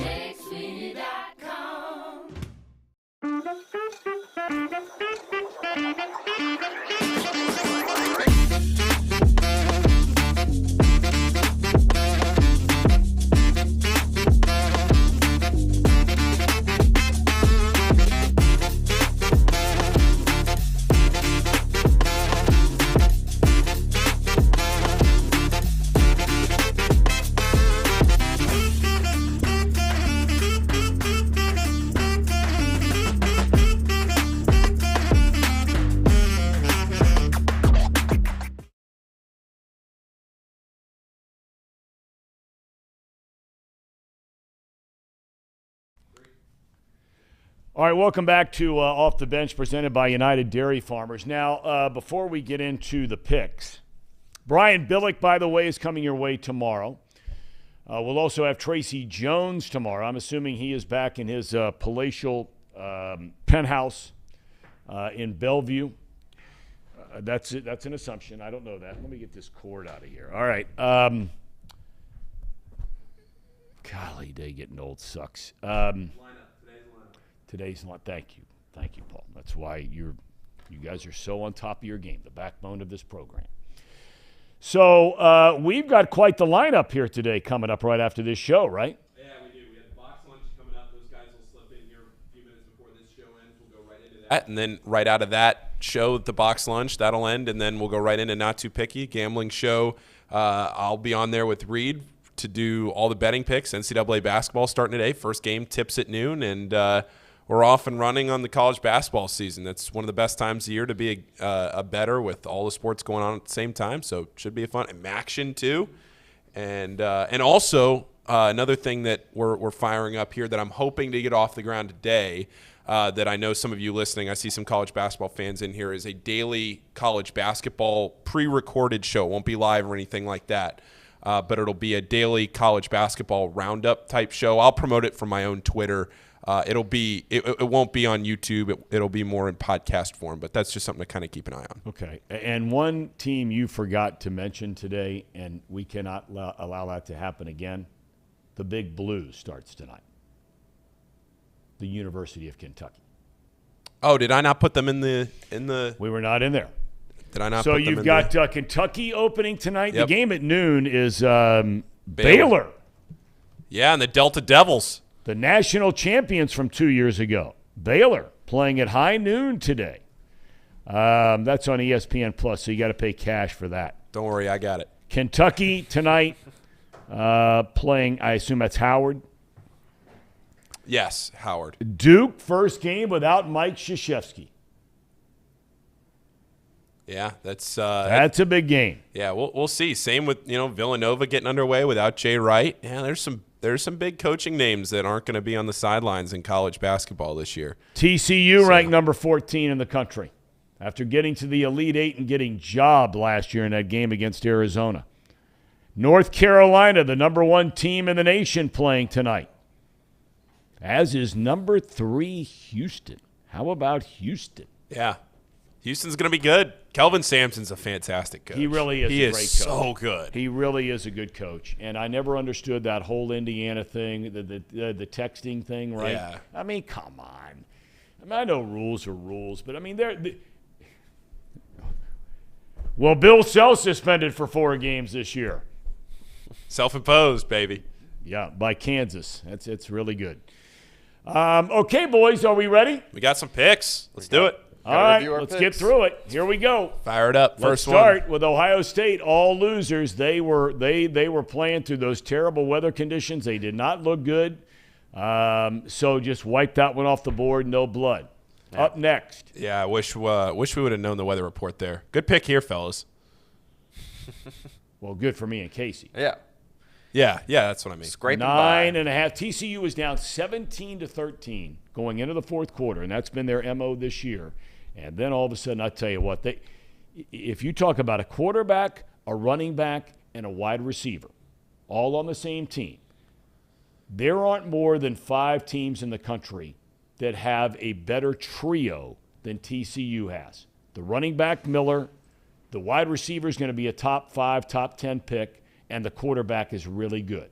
Now, I'm not saying there's Stroud and Marvin Harrison and Mayan. I'm not saying that. But I'm saying there aren't 5 teams in the country that have a better trio at those 3 positions than TCU. They roll big in the fourth quarter. Look at this. We all went with the Irish.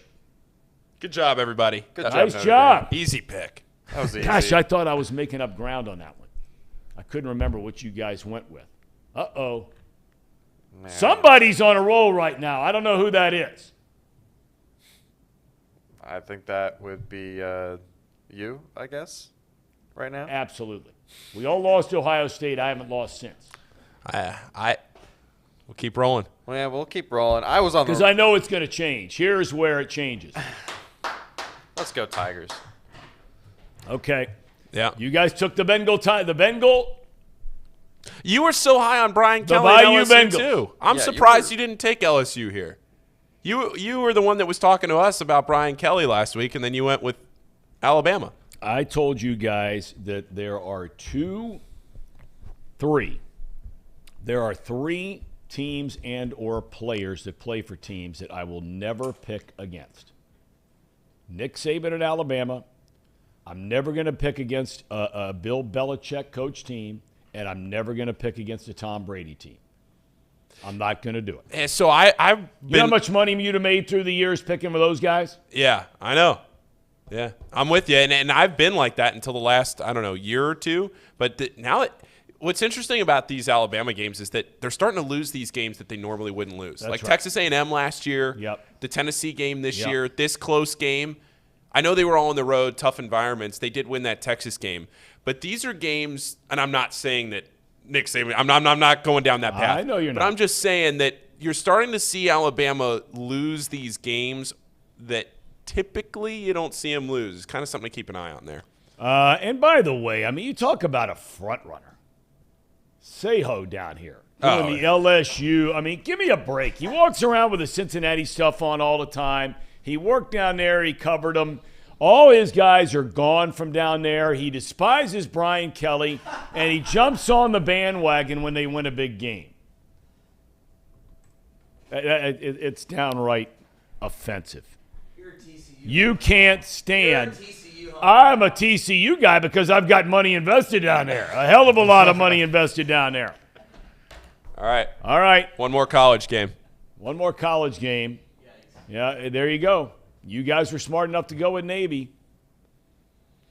Yeah. UC wins the game. They move on. All right. They move on. NFL. Okay. Now we go to the National Football League.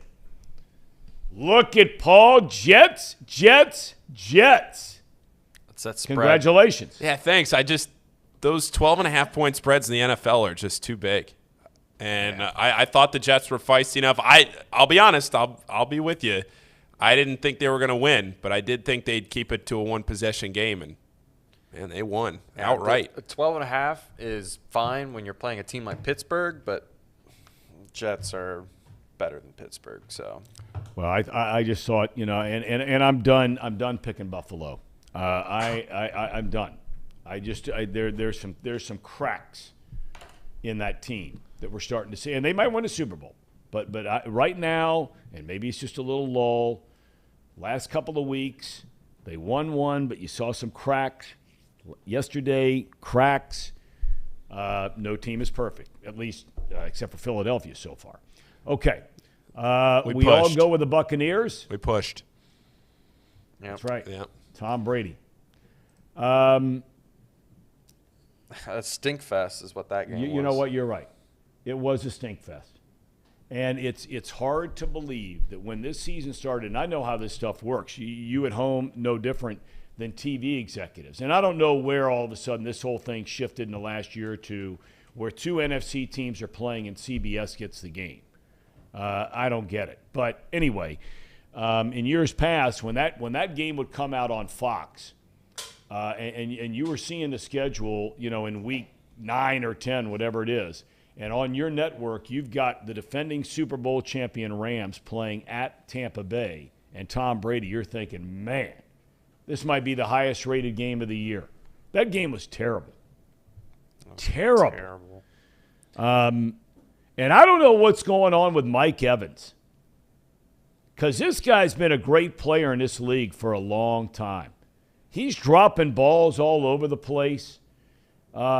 Brady may not be what Brady used to be, but he should have won that game by 2 or 3 touchdowns if he had receivers, including Evans. Godwin dropped a couple. They had another guy on the second to last drive, wide open, drops a pass in the end zone, a tight end on a ball that should have been caught in the end zone. That was a terrible game. Adam Schefter just reported Frank Reich got fired by the Colts. Boy, how about that? Yeah. I mean, They deserved. didn't even play yesterday, right? They did. They lost They lost. to they lose to New England? I think so. Yeah. Yep. They lost to New England. 26-3. Didn't score a touchdown. So here in the last 4 weeks with Indianapolis, correct me if I'm wrong here, fellas. In the last 4 weeks, you benched Matt Ryan, right? Yep. You fired the offensive coordinator, and now you fire the head coach. Who's the owner, Jim Irsay? Yep. Man, he's not wasting any time. I mean, whether you agree with him or don't agree with him or like him or don't like him, the guy's not going to watch it, and he owns the team. Yeah. I mean, they've just never been the same since Andrew left. That's really sad, too, because he was such a good quarterback, and they'd probably be on track right now if Andrew Luck was still playing. They'd be in it. They've just never been able to recover since then. Well, I'll tell you right now, Frank Reich is a good coach. I don't know if he's a great head coach, but that guy can coach. He knows offense. He played the game. He knows the game. He will be swooped up immediately as an offensive coordinator at the minimum for somebody next year. All right. Okay. We got 2 left. 2 left. Good pick, Tom. Good Case. job, guys. Attaboy. Good job, but Titans over the Chiefs. Titans still stink. Or to cover, at least. All right, one more. KC was down bad here. Bengals, big time. Listen, if I have to take a L every single week just so then they can win, I'll do that. I'll make it up somewhere else. I'll make ground up in college game or something like that. Okay, so where are we now? We're all getting Let's bunched. just lose the tie category from now on. You don't want the no push in Yeah, there. let's lose that. All right. So Paul has leapfrogged Casey into the league. Brandon Sayo has nothing to do with this anymore. So Paul is in the lead, but it is tight. 1 better than Casey, and now it is down to 4 better than me. There we go. These last 4 weeks, I got it going on. I mean, I think I went 6-2, 7-2. Yeah, you had a good week. I lost those first 2, and then one after that. And I should say, here's our picks for tonight. We're all on the Ravens tonight. Yeah. So doesn't matter what happens here. I will give you the opportunity, Tom. I will give you the opportunity right now. I'm taking it. You're taking the Saints? Oh. I am. Uh-oh. Wow. Now I'm here making the switch. All right. I believe that The Red Rifle. it's good karma for the Red Rifle tonight that for the first time since 2014, he is going to win a prime time game. Do we want to change the line here too? It's a 2.5. I think it might not even matter. I think it's down to 2. Well, if it's down to 2. No, it's 1.5. Yeah, we're taking. We'll do it. All right, down to 1.5. You guys staying with the Ravens there? Down to 1.5. Oh, that's even better for the Ravens. Yeah. Yeah, I'm sticking with Ravens. I'm sticking with the Ravens. See what the total is. The wise guys know something. Yeah. See if we can keep it going. 46.5 is the total. Nathan wants to know, well, Boom Shakalaka says, Tom, I don't think you'll be happy with that decision tomorrow. That's the story of a lot of my life. Thank you for reminding me, Boom Shakalaka. I appreciate it. All right. Are we picking the World Cup? We'll give you some World Cup picks. Not too picky, we'll give you World Cup picks. What is it? Who is What? us winning? I assume that's a Saints fan. No. The U.S. The Right? U.S. Wait, where are we at? Naughty. Oh, us. Sorry. Sorry. I thought you were talking about the World Cup. Us winning has nothing to do with you. But yeah, no, he's talking to Casey about betting against the Bengals. I got you. Okay. All right. Okay. You guys know Naughty? Is this like another one of your inside jokes? No, I again? don't. No, it's a new guy. Okay, well, welcome, Naughty. Welcome to the program. They want to know, Nathan wants to know if we're going to be picking the World Cup teams. When does that start play? 3 weeks. 3 weeks. Yeah, USA Britain, right around the corner. Really? Run it back, 1776. Now, is that men's? Yes. Yes. Because there is a women's World Cup, Yeah, right? that's next year. Okay. Okay, we'll talk about that some other time because, you hope that what has been a mess of an entire soccer, what's the word? As a whole, men's soccer has been an unmitigated disaster. Yeah, in FIFA. This country. Yeah. I mean, a disaster. And there have been some incredibly interesting articles that have been written about that in recent years with the coaching changes and, all these different personnel decisions and some of the players that play, some that are left off. It is hard to believe that the United States of America, with all the resources that we have in this country, and I know money's not everything, but it just doesn't make any sense that men's team has not been very good for a long, long time. And the women's team's the best in the world most of the time. Not all the time, but most of the time.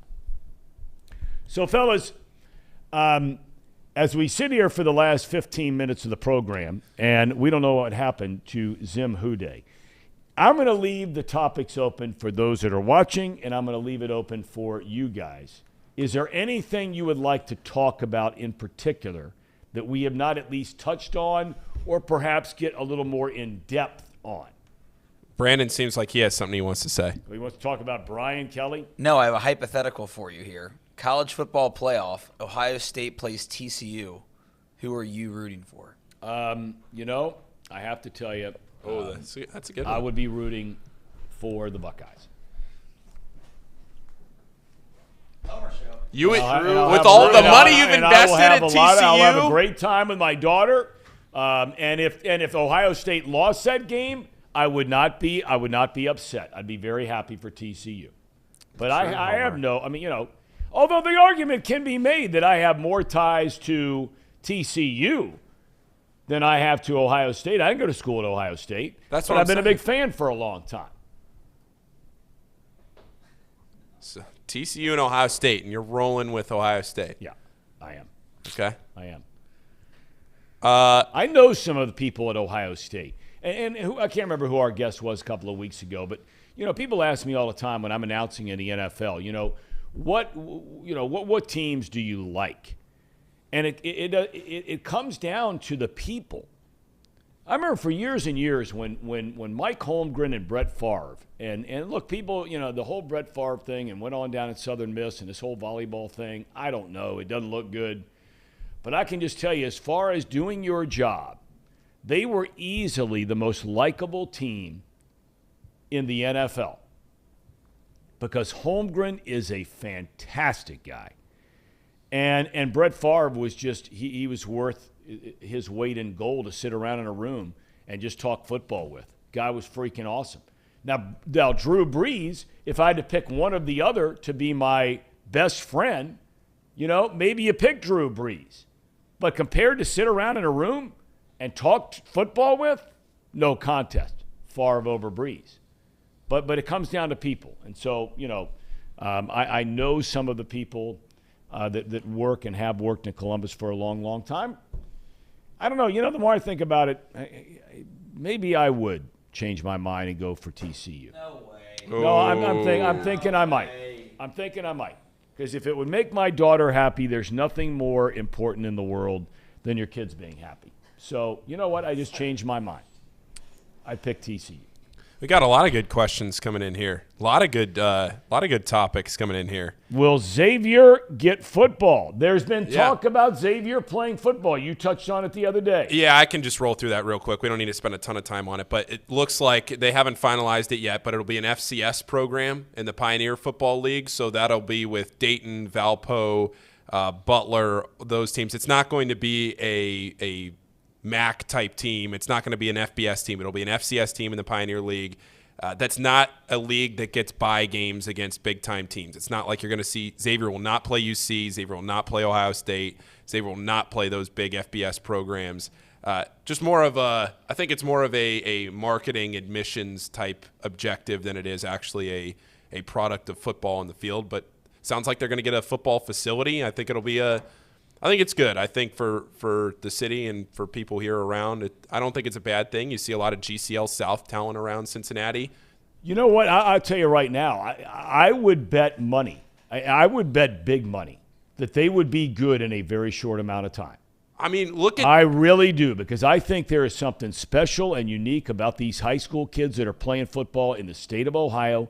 The coaching is phenomenal in the state of Ohio, in football and basketball. And I'm convinced you're not going to get the top, you're not going to get the next, but you're going to get the next. And in my opinion, I spent a lot of time with one of the dads at TCU this weekend who played football at Georgetown. Okay. They have a football FCS, team there. yeah. Same kind of thing. Yeah. And we were talking about this for a long time, and I brought up with him about the whole Xavier thing. And he said, I have no doubt when you start looking at Georgetown, academic, great school, Jesuit school, just like X, whole 9 yards, kind of kid you're going to get a really good football player out of the greater Cincinnati or Dayton or Columbus or Cleveland area to come to Xavier. And I think they used to have a really good football program. Yeah, I'm with you. And if you look at the talent on Dayton right now, I broadcast these Dayton games, and you look up and down the roster, it's a ton of GCL South talent that if Xavier takes some of that, keeps some of them down here in Cincinnati, yeah, I think it'll be it's something to watch going along, that if they can get some of that talent to stay around the city. But look, you have UC in the city, you have the Bengals in the city. It's okay. Yeah. That's okay. I'm just saying you're competing for a lot of attention there. But I think in the fall, with some Saturdays, on a nice Saturday, something to do. I've been talking to some alumni that say, hey, look, we come back for basketball games and in the winter, and Xavier's campus has changed a ton in the last 10, 15, 20 years. And a lot of these alumni come back on 20-degree Saturdays in the winter and don't get a chance to walk around and see a lot of stuff that's changed. So are you saying it's happening for sure? It has not been signed off on 100%, but it's as close to 100% as it could be without being announced. That's a huge financial commitment. It is, but huge. I don't think that they would be doing this with the state of higher education right now, just in general. I don't think they would be doing this if they didn't see the value in it. So with the people that you've talked to, they would have to build a small stadium. Yeah, and the idea that I pitched the other day, and I don't have any insider information on this, but I think that this is an opportunity, too, that if you're building something on campus, because you can't play at the soccer facility at Xavier. You can't play there. You would have to build a football facility for this. I think there's an opportunity there where if you put a track around the field, you can bring the track and field program back to campus, because they don't practice on campus right now. There's no track at Xavier, so you could put that there. What kind of operation are they running over there? Yeah, it's tall. It's a tight little spot. Lord, I mean, it's one tight. thing to have a football team. You can't tight. have a track. It's tight. Yeah, but the other thing, every high school has a track. I know, but the thing too is Moeller, right? You could potentially get a Moeller football. Moeller plays at Norwood right now. Maybe you get Moeller football games there. Yeah. So we were there Friday night. I know. Casey, anything you want to get into here? Because my man, Sir Boy Wonder, continues to remind me that Ohio University is all that matters right now, and they're playing at Miami tomorrow night. Paul, you suggested we all go up there to the game tomorrow night. Casey, anything on your mind? So the only thing that's really that I can see from the comments that was interesting to me was people were talking about Super Bowl predictions. Do you remember what our Super Bowl predictions were at the beginning of the year? I do remember. It was the Bengals against who? We all had the Bengals, if I remember right, which was a terrible mistake. But go ahead. I think I had Tampa Bay in a Joe Burrow versus Tom Brady MVP meets the future greatest player of all time. Do we remember any of the others? Seho was here then. Yeah, I can't remember. Before he ran off for greener pastures. Well, what would you say? We're at the halfway point now. How are you feeling now? What is your Super Bowl prediction now? Because I think mine is probably Eagles versus either Chiefs or Bills currently. That's you're saying the Eagles are going to get through there. Yeah, I think the Eagles will get through. Paul? Yeah, I'm with him on the Eagles. I think there's a separation between the Eagles and the rest of the NFC right now. I think the Eagles are in from the NFC, and then take your pick from the AFC. I'll go with the Bills. I do think they're good. I think they're very good. think the Bills are very good. Now, have to see what's going on with Josh Allen. Didn't sound like it was all that serious, but if it is more serious, then So what was it? What was this? it's a UCL, which I know we're getting you into baseball, Casey. But if I was reading the headlines right, the UCL, that's Tommy John surgery. I'm not saying he needs it. I'm not suggesting that he needs Tommy John surgery. I'm just saying that that's for anybody listening that isn't a medical person. UCL is Tommy John, so that's, a very huge deal. On his throwing arm? Yeah, it's a big deal. That is a big deal. You know what? I'm not ready yet to think about because based on what you just said, I mean, us talking about who would represent the AFC in that deal, that would have the most major impact of any player in the league, clearly, if something is going on with Josh Allen. I will tell you this, though. Over on the NFC side,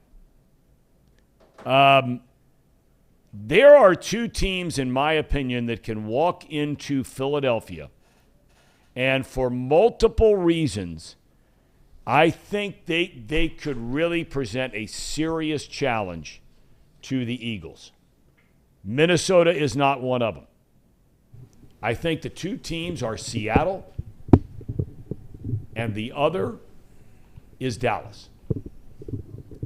I think those teams can go into Philadelphia, especially Seattle. They play in crummy weather. They've got a toughness about them that is born from their head coach, who I think is one of the greatest football coaches of all time. Him and Jimmy Johnson, if I'm not mistaken, are the only two, maybe I'm forgetting one other, that won a national championship in college football and won a Super Bowl title. That's not a slam dunk, in my opinion, that Philadelphia thing. All right, do we have a cherry on top? We do. What is it? So this was from LSU. They tweeted this out. You throw it on up there, Casey. Go ahead. LSU fans at 10:03 Saturday night in Death Valley, LSU scored a touchdown. At 10:06, the Tigers scored the game-winning 2-point conversion, and both of them from the LSU science department, taking the seismograph on the Richter scale. And you know what? This is where one area where Fox, and I don't just pub them. I mean, hell, they let me go. They didn't bring me back. So I was there a long time. But the Notre Dame game, which was on NBC, the LSU game, which was on ABC, neither of those networks are in the same galaxy when it comes to technology and the fans and the crowd like Fox is. How so? If you watch the LSU game on TV, I sat and watched it. I watched the second half. Same thing, the ending of when Notre Dame had it rolling. They're not doing enough with the audio to make you feel like it is a big-time crowd and game. Fox is off the charts when it comes to that kind of stuff. They're by far the best. By far, when it comes to that. So that's our UDF cherry on top, presented by United Dairy Farmers. Now, we're going to roll right into our next show, correct? Exactly. Correct. Okay. So, fellas, nearly good afternoon, still good morning. Trace Fowler, Reed Mouse. How we doing, boys? Time for a little box lunch today. Absolutely. That's right. I'm always doing great. Always? For the most part. Yeah, I really am. I'll tell you why. I had a thought over the weekend about Saturday. I'm being serious for a minute, not to get too sentimental. But on Saturday night, when all of those things were happening at once, you had LSU obviously upsetting Alabama. You had Dusty getting his World Series championship that he's been trying to get since before we were born, it seems like. And I just thought back to COVID, and when we had no sports, we were sitting on our couches, everybody's freaking out, the world's going to end. And it's like, damn, this is nice to be living again. Well, it's funny you bring that up, Trace. And by the way, I knew there was one other guy. Anonymous, thank you. Barry Switzer was the other with Pete Carroll and Jimmy Johnson. It's interesting you bring that up because one of the dads that I was around at Dad's Weekend at TCU is a gym owner. So he owns two gyms where you go work out. You hire up your staff and that kind of thing. Well, he's in New York. his business completely ruined. Yeah. Because of all the shutdown that was the took first place thing. of that state in New York. And he was sharing with me the other day. He said the second his last kid gets out of high school, which is this year, he said he is running so far from the state of New York he can't see straight because of what they did in shutting everything down. And we were lucky in Ohio. We had games, still high school football games we were still playing in Ohio. Not to be funny, but Illinois and New York and some of these places, they didn't even play games. Yeah, if they did not play games during COVID, I'm not even being facetious or funny. I genuinely don't know if Chatterbox makes it. I think everybody would believe that. I mean, we were trying to cover high school sports at the time. We were small. 2019 was our We're first still year. obviously a relatively small company, but we've Right. grown. I'm not going to sit here and lie. We've grown. And, yeah, if they shut everything down on us, we would have probably been goodbye. Yeah. Which I is mean, wild you to think about. No doubt. You had all those kids in New York, Illinois, among others. Anyway, okay. So what's coming up today here?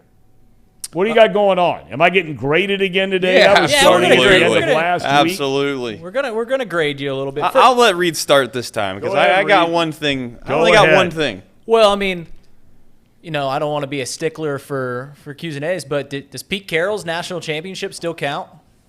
That's a legitimate question. So It's a that's- legitimate question. Did I he think at the win same two? Did he time win you could two? probably wonder about Barry Switzer and Jimmy Johnson. Right, too. I guess you're right. I guess, but Pete Carroll's actually came off. You guys were also talking about, and I mentioned this in the chat. You guys were talking about Xavier getting a football program. Right. This is a fun story about a Hamiltonian, Jim Tracy. One of the all-time great guys. He's great. He actually went to Xavier to play football, and the program disbanded his freshman year. And he wasn't going to play baseball or anything. Program disbanded. He wanted to go play college sports. Went to Marietta College baseball, and the rest is history. Became an MLB manager and everything like that. So, just a fun little note. That's a great little note, and that is one of my favorite people. And I'm sure you feel the same. There's not a better guy in the world great. than Jim Tracy. He's amazing. He's awesome. All right, when you were talking to Doherty, you said, and maybe I'm paraphrasing this wrong. You asked him that it seems likely that Michigan and Ohio State are both going to get into the college football playoff. No, it's not what I said.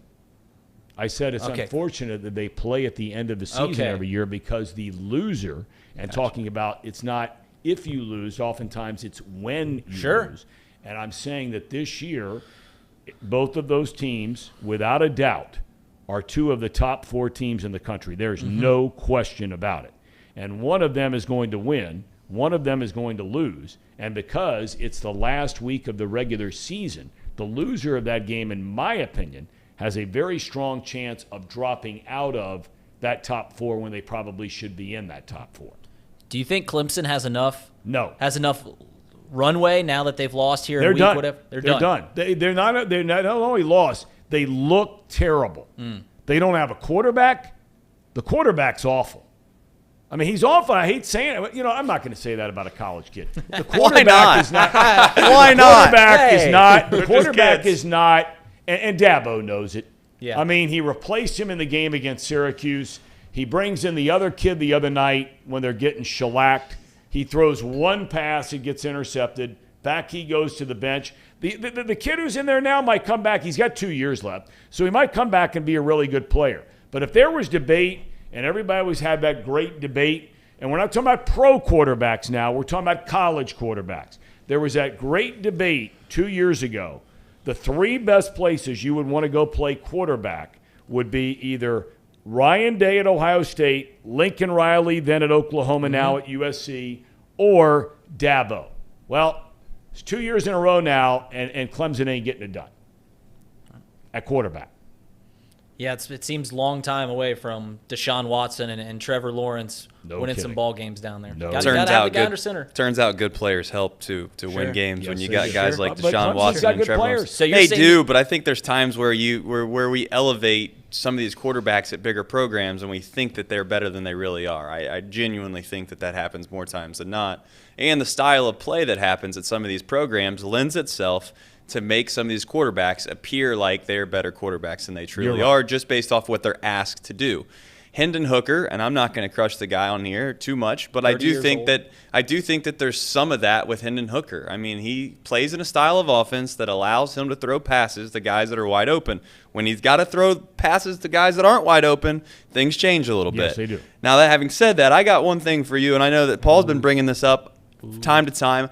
I want to know what you have against Oregon, because I don't understand where this narrative is about Oregon. Like, just because they play one bad week with a brand new quarterback and a brand new system with a brand new head coach, week 1 in Atlanta, playing against the national champions, arguably the best team in college football, at what point do we change our mind and say maybe we need to give Oregon a second look? Okay, here's the deal on that, okay? And it's unfair of me to say this, but I think it's a fair point.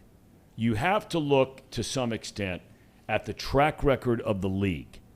And Oregon is the very face of that conference when it comes to being a perennial contending college football playoff team. Every time they've gone to the playoff, they have been humiliated. They played the national championship game against Ohio State, and that was like playing a high school team. Now, you know. But they won a semifinal that year, right? They won a semifinal that year. Yeah, they did. They did. But the conference, and we're going to find out soon enough when you stick USC and UCLA in the Big Ten. And the Big Ten stinks this year. But we'll find out when those teams like UCLA has to go play Illinois or has to go play Michigan State, right? Who are, you know, Illinois is having a good year. Michigan State a little down this year. Had a good win this weekend. Or Penn State, teams like that. I'm not buying it. I'm not buying it at all. And so it's almost there's like no way you can make me believe in a million years, and maybe I'm totally wrong, and I probably will be wrong, there's no way that Oregon's one of the top 4 teams in the country. It's almost like if you made Oregon go into Columbus and have to play the Buckeyes. Well, they beat them last year in the regular season. Ooh. And then they had turned around and lost 3 Pac-12 games that same year. They did. So I'm just saying, like, you can't fault them and say they play in a bad conference when the year prior to this, all I heard about was how Ohio State had this prolific offense and they possibly won a national championship. They did a great job. And they went into Columbus, they did. Smacked that tail. Then they had to go back to their league, that terrible league they play in supposedly, and they lost 3 of them. It's a terrible league. They lost 3 games in their league last year, and they turned around and won at Columbus. How much do you think of, you know, the opinion here on the East Coast of the Pac-12 is just the fact that we don't watch them? I mean, they play at 10:30 at night. That's a fact. I was out there with the Diamondbacks doing the baseball, and I always harken back. I'll never forget as long as I live. I'd watched the Diamondbacks play all year long. They had Randy Johnson and Kurt Schilling in the starting rotation. They had stars everywhere. And when that was decided who would play in the World Series against the Yankees, who, if I'm not mistaken, they were going for 3 in a row that year. And every single, and I'm living in Arizona now at the time, every single East Coast paper up and down picked the Yankees in a sweep or Yankees in 5. They weren't watching much of Arizona. I was going for 4 in a row, too, in 2001. Yeah. It's pretty good. Pretty good. Not bad. Not bad. The only other thing I have, and obviously Casey sticks around longer, so I won't hold you up, Tom. But I do like how Casey was really concerned about that defensive line from the Panthers. They did not play up to the standard that I thought But meanwhile, Tom, the week before that, I don't know if you remember, but he was rationalized with Dallas Cowboy names about why the Browns didn't have a good defensive line. You remember this whole story that he was telling? Casey I'm just trying to. And Paul both have been on the train, and maybe you guys are on the train. The difference is they have said the Browns script, stink, and the Browns do not stink. The difference is game script, though. The Bengals came out with a game plan to run the football, and they delivered on that. They got up early, and as you can see, we got the basketball game up on one of the TVs so we can watch it nonstop. That seems like a Paul move. Yeah. Before we go here real quick, go ahead, Casey. Forgive me. But anyways, I just think that the difference between that defensive line and the Browns defensive line, I didn't think that the Carolina Panthers defensive line was necessarily better than the Browns defensive line, but I did think that just based off of how the Bengals came out against the Browns, super pass heavy, They didn't try to run the ball, and they should have. They should have just tried to run it down to the Cleveland's throats, and they could have, but they only tried 10 times. And the difference between the Panthers when they had 10 runs in the first drive, I mean, come on. It was just a different game plan, and they delivered. So, Last comment made here, Trace, and you'll know what he's talking about, by our good friend and mine, your good friend and mine, Boom Shakalaka. Says Trace made the boys a ton of money.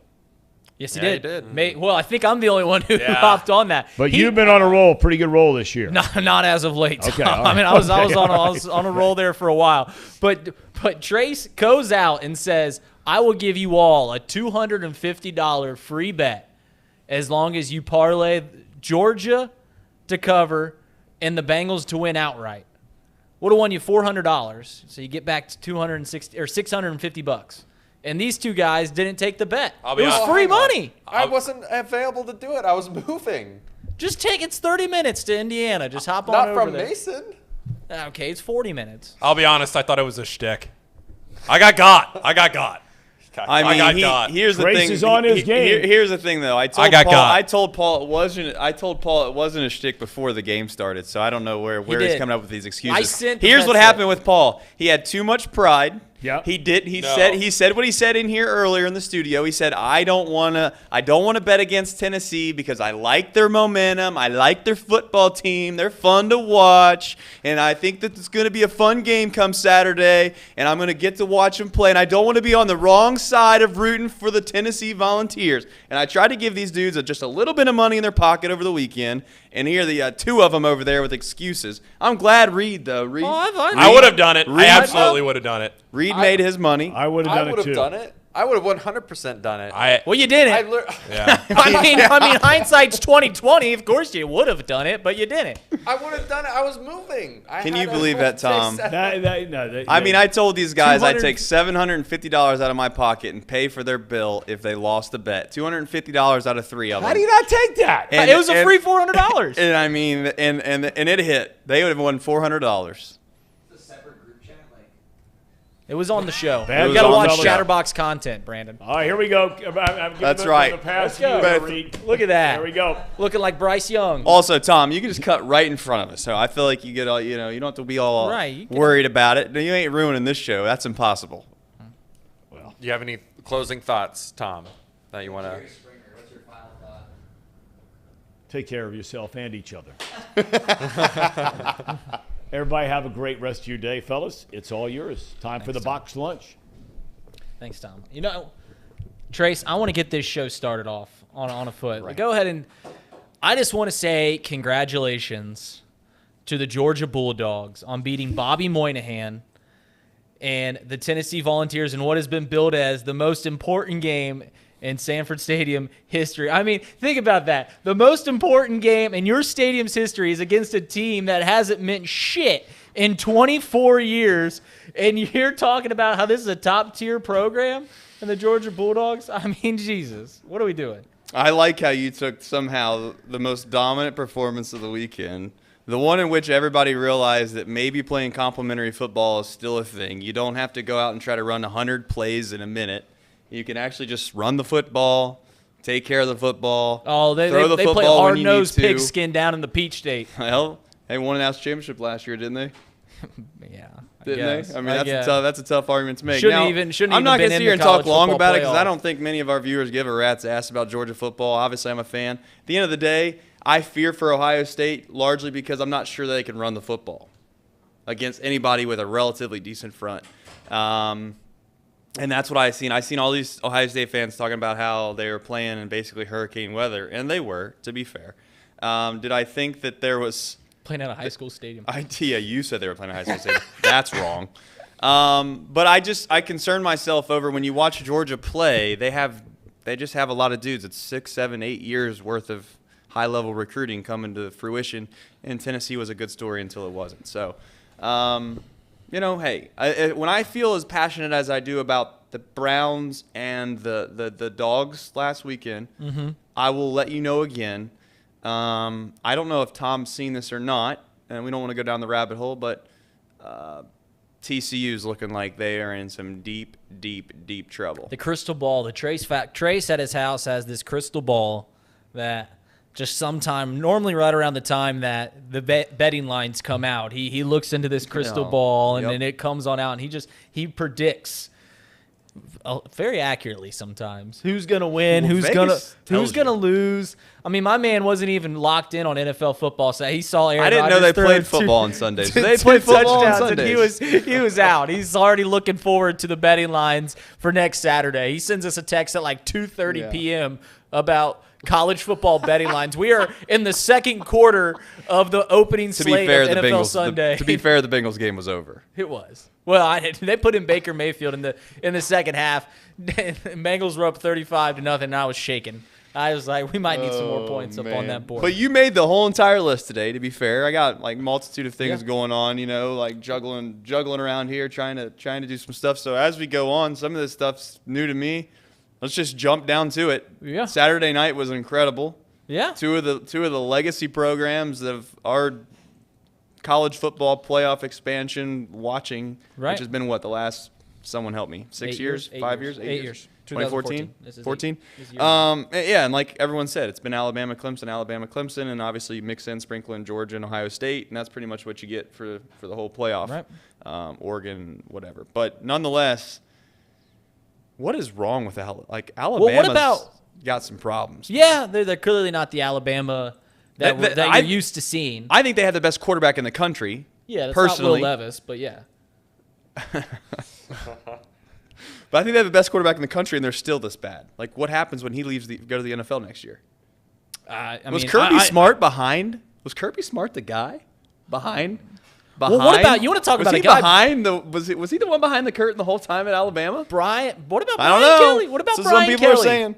Can we talk? I mean, this dude goes down in the SEC, first year in the SEC. Yeah. And I don't. He doesn't. I mean, my honest opinion of Brian Kelly, he doesn't seem like a nice human being. Doesn't seem like a good human being. But that being said, you don't like guys that make guys go on top of 45.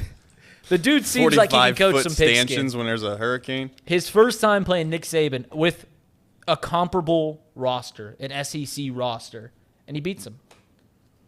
I mean, the dude can coach. First year at LSU.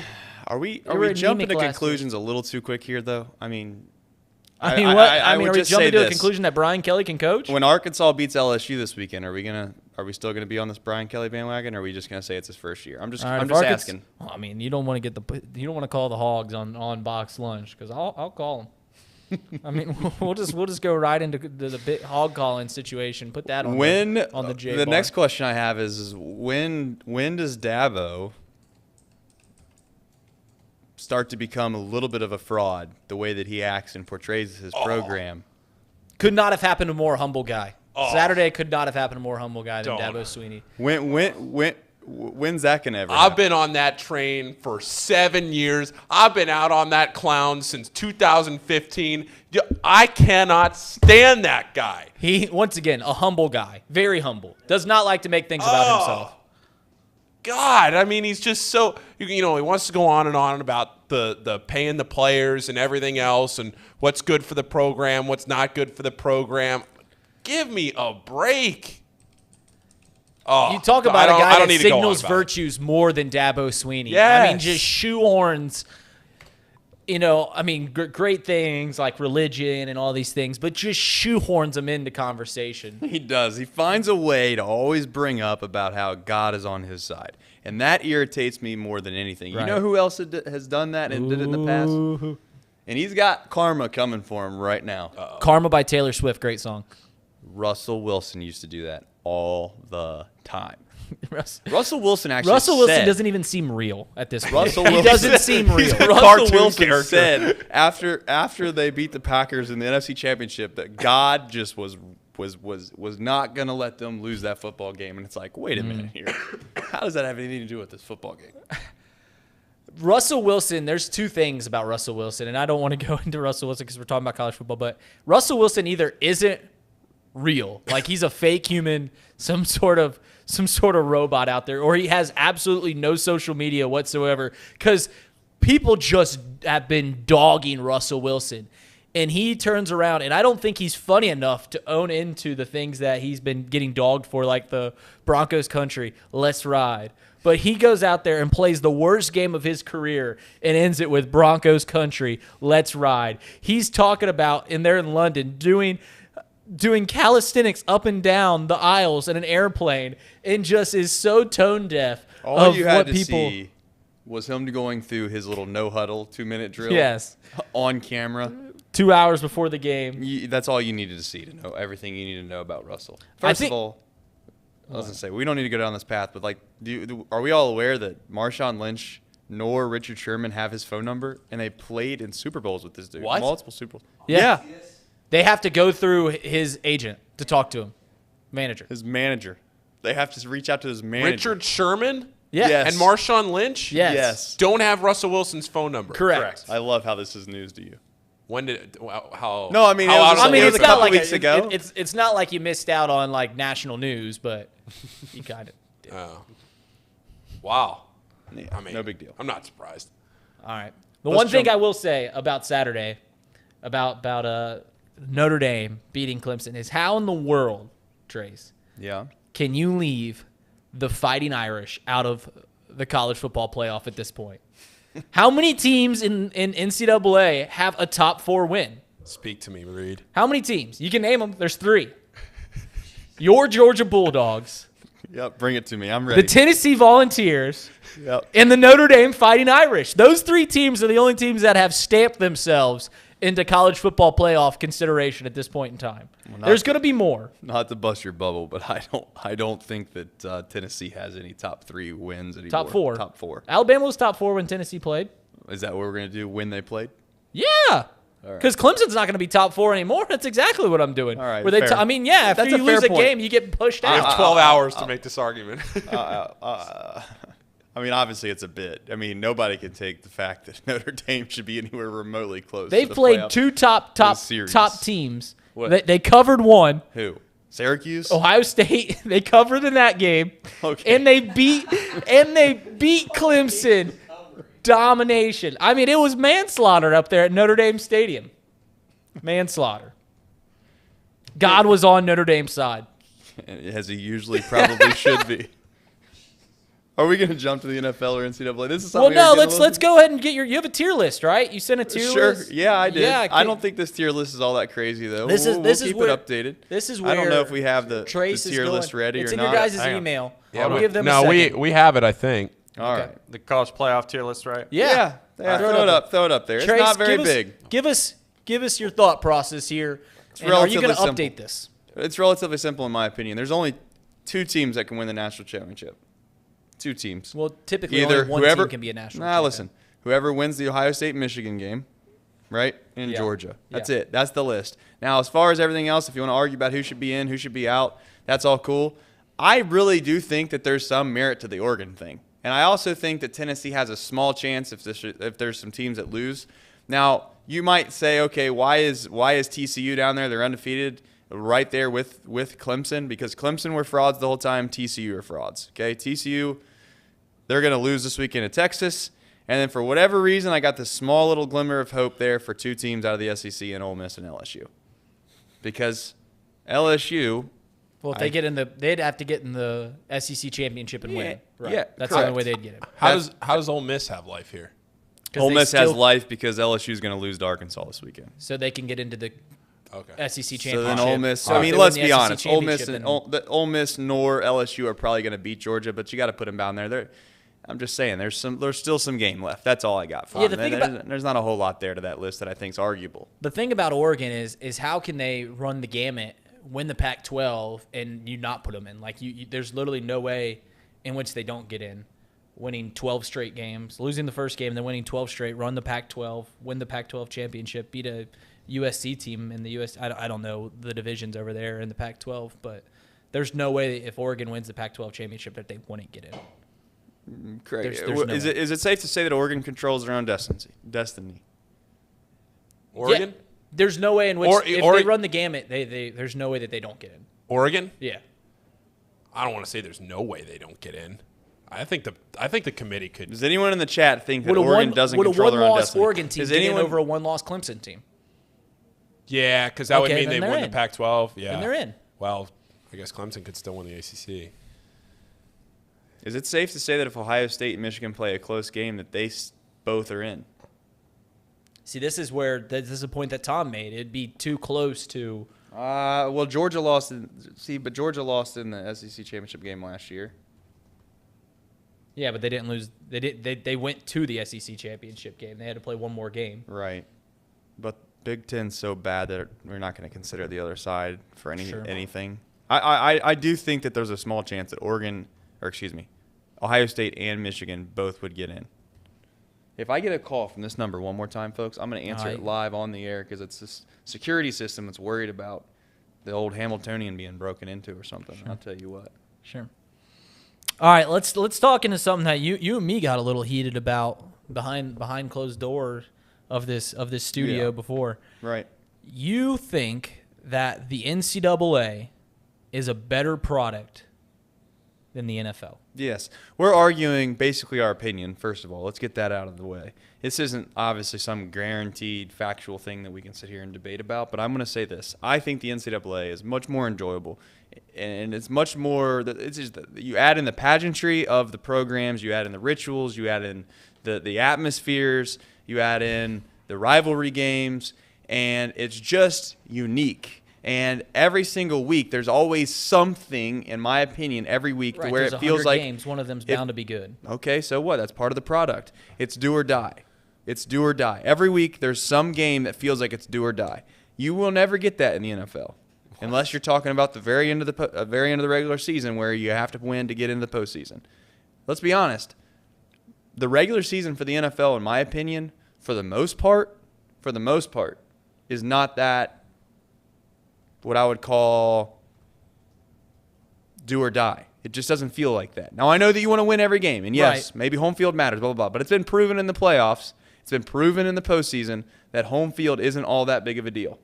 As a Georgia fan that you are, how often do you get your blood pumping watching Georgia football? Well, how many times a game? How many games a year? Georgia, you're going to get more than likely.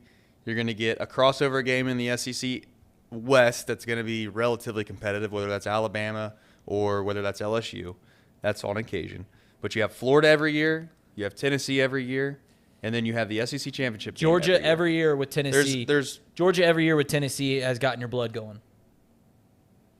Yes. Even last year when it was like a 40-10 game, you have to go into Neyland Stadium. It's very, very, very, 110,000, whatever the number is. It's just – when Ohio State goes to play at Penn State, do you not think people get excited even though the game was 42-20?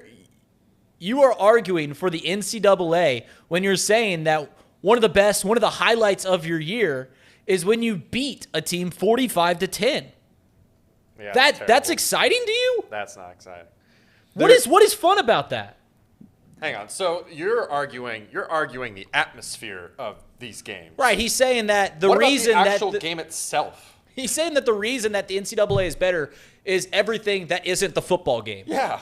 That's the reason. That's not true either, because there's times where, in my opinion, that the spread offenses, the nuances of the college football game, and you're talking about one program, by the way. You're talking about just Georgia, right? I could probably go back and go through every single week and say, man, that was electric. That was an incredible amount of fun. Alabama playing Texas. That was incredibly entertaining. I couldn't even remember who the hell the Packers or the Bengals or whoever other team matters or was playing in the NFL that week. It's probably relatively irrelevant because it didn't seem like that big of a deal.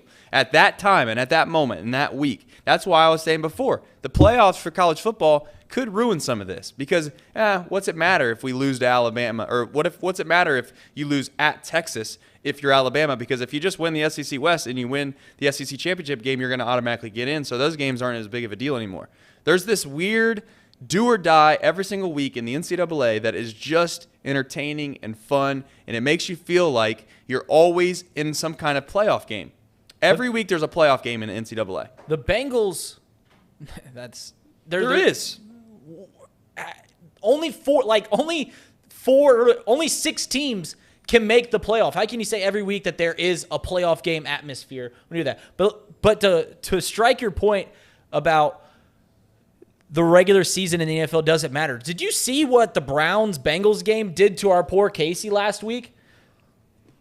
Against a 2-5, a team with a terrible record, and my man Casey, we had to make sure he wasn't looking too closely at the Main Street Bridge here.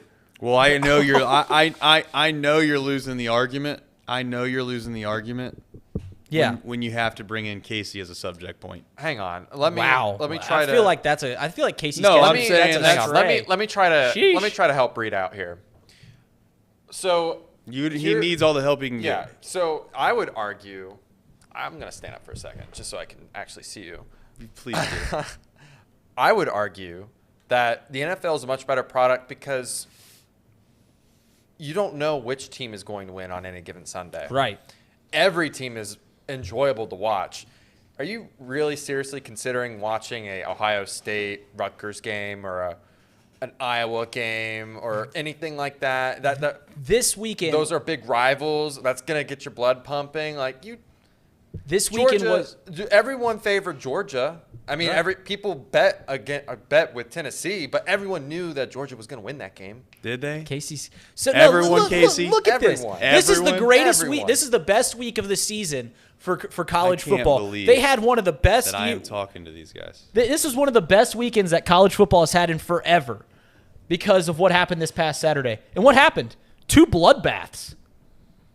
Clemson just got ramsacked by Notre Dame, and Georgia took Tennessee to the woodshed. And this is the best weekend in college football? And you're just going to conveniently leave out the fact that LSU went Right. for 2 and beat Right, Alabama, that's a great game. Knocked But Alabama out of the playoffs. But this is the best college knocked football. Clemson out of the playoffs. Knocked Tennessee It wasn't out of the a playoffs. good game. It doesn't matter. Those 3 do you games mean in it and of doesn't itself matter? all had playoff implications. What happened in the NFL this week? bloodbath. Oh, the Bills, who are going to be in the AFC Championship game, lost to the Jets. they've done that so Big much. whoop. It doesn't matter because the NFL regular season is all hogwash. It's all a mirage. It all doesn't matter. The Bengals, guess what? They're going to go out. They're going to play how many weeks they got remaining, and they're going to get their ass beat in probably the second round because they can't block and they can't run the football. Yes, they can run the football. Joe Mixon can have 12 touchdowns in a game against the Panthers. That's all good, well, and damn and good. But at the end of the day, it doesn't matter in the regular season for the NFL for the most part. Outside of those borderline fringe teams, it doesn't matter. If you're a Chiefs fan, go ahead and go to bed. Wake up in the AFC Championship game. If you're a Bills fan, go ahead and go to bed. You can wake up in the AFC Championship game. It doesn't matter. It does not matter. You're saying you can go ahead and you're going to wake up in the AFC Championship game. Meanwhile, the games that mean so much, these regular season games that mean so much, have had 2 teams take up 2 of the 4 slots for the past 8 years in Clemson and Alabama. What I'm trying to explain and Georgia's there too. You can fall asleep and wake up in January. You're in the college football playoffs. Okay, and if you're missing the point here, it's that every week that can get taken away from you immediately. Do you think Alabama fans? Do you think Alabama fans? So it's a mirage because it hasn't been taken away from Alabama till this year. Alabama hasn't won. They've won 1 national championship 2017 in an overtime game against Georgia. It's not like they've been dominating the sport every single year. They beat Clemson. They have 3 in the college football playoff, don't they? I am just telling you guys. What are you talking about? At the end of the day, you can like the NFL, and I understand why it's a fun product. I love the witching hour on NFL Red Zone as much as anybody. It's entertaining, but it doesn't actually affect the outcome of the postseason like everyone wants it to be. It doesn't. It doesn't. Okay? The Bengals went into Arrowhead Stadium, the craziest place to play. And what did your guys' savior say? What did your guys' guy that you guys all love say? He said, I'm not worried about going into Arrowhead Stadium, the loudest NFL stadium by far. I ain't worried about it because I've played at LSU. I've played in the SEC. I've played in more hostile environments than whatever the hell I'm going to go and play. So once again, you're talking about what stuff I'm saying that happens outside of the game. Yeah, hang on. So we gotta differentiate. I am going to be talking about what is going on inside a football game. That is a much better product, week in, week out. Oh, you mean to tell me that football. Professionals playing are better than college kids, 18 to 22? That is what we're telling you. That is what we're saying. That is what you're saying. So you're going to make fun of your. You're going to make grass is green and the sky is blue. Argument. What is the argument? Fun of your own argument. It's a product, okay? Yeah. Let me ask you something. I like when I get a product. Let's talk high level here. If I get a product from Apple, I like Apple because it's nicely packaged. It looks good when I pull it out. It's kind of fun. It's entertaining. Or do you guys just want to talk about the specs on the hardware of the computer? Oh, well, mine's faster than yours. Mine's better. It's like, well, at some point you got to take in the whole thing. And college football, in my opinion, is just a better product as a whole. It is. Why does Paul like college basketball more than the NBA? Why do some people like college basketball more than the NBA? It's not because the game's better. It's not because the guys running around on the floor are just so pristine and good that, of course, if you watch the NBA, those guys don't miss hardly. It's a different product. Well, But now since I'm talking about college basketball and you like college basketball, you don't like the NBA. No, I was we're going to say change the rules. College basketball and NBA are regional things. You go up to Cleveland, they care more about the NBA because they have an NBA team. In Cincinnati, we care more about college basketball because we have college basketball teams. If you go to, that's a regional thing. Okay, so what you're saying is that in throw that Philadelphia, they can't like the 76ers and Villanova. I'd be It willing is what to it see. is. We can move on to the next subject because we can talk forever about this. At the end of the day, I prefer the product of college football. He conceded. That's all we wanted. Yeah, we won. Go ahead and put No, that. I mean, you guys might not have won the bet, but you won that argument right there. Fair. I don't have a whole lot to say about Joe Mixon. I think that everyone's going to get fired up about him. That's cool. You guys, I'm not going to rain on anybody's parade. But, again, it's like doomsday around here, and then all of a sudden we're Super Bowl champions, which I do like that. I never said that. I never said you said that. Why are you getting so excited about it then? Mike Francesa. Because you said people around this office, and the only two people that get hyped up about the Bengals are me and Reed. Unless you said they're going to the Super Bowl, I certainly didn't say that. Yeah, I didn't either. But Joe Mixon playing well yesterday actually made me mad. It made me legitimately mad because now we're going to look back at the end of the year and look at Joe Mixon's stats and go, so skewed. Pretty good. Had a pretty good little season because he had 5 touchdowns on one given Sunday. And meanwhile, I want them to draft a new running back this year in the 3rd round because I'm tired of Joe Mixon. I want to get him, send him off to who knows where. I'm tired of it. See, I don't know if yesterday was a product of him or was it a product of Zach Taylor actually calling a good game, because it just seemed like the holes were just wide open. Right. I mean, I don't know. I mean, It has nothing to do with Jimmy's and Joe's. Tom- Nothing to do at all with the 2-6 shitty Panthers. No, that defensive line is decent. It's not as bad as it was last Sunday.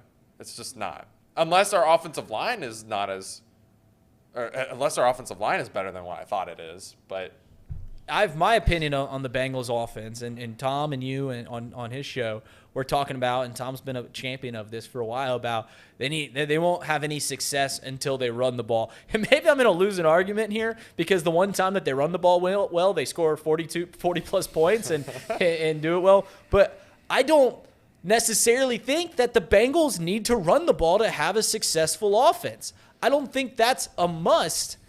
And I think that we all are just stuck in the ways of this is how it's always been done. This is how teams have won the Super Bowl. This is how the good teams have won, is running the ball. When, in fact, the heart of this team, the reason that everyone's scared of the Bengals is because of the passing game. You think that defensive coaches take one look at Joe Mixon and go like, we can't let him win this, beat us tonight. No. They want to hand the ball off to Joe Mixon and rush for 2 yards. They won't want to let Jamar Chase and T. Higgins go over top.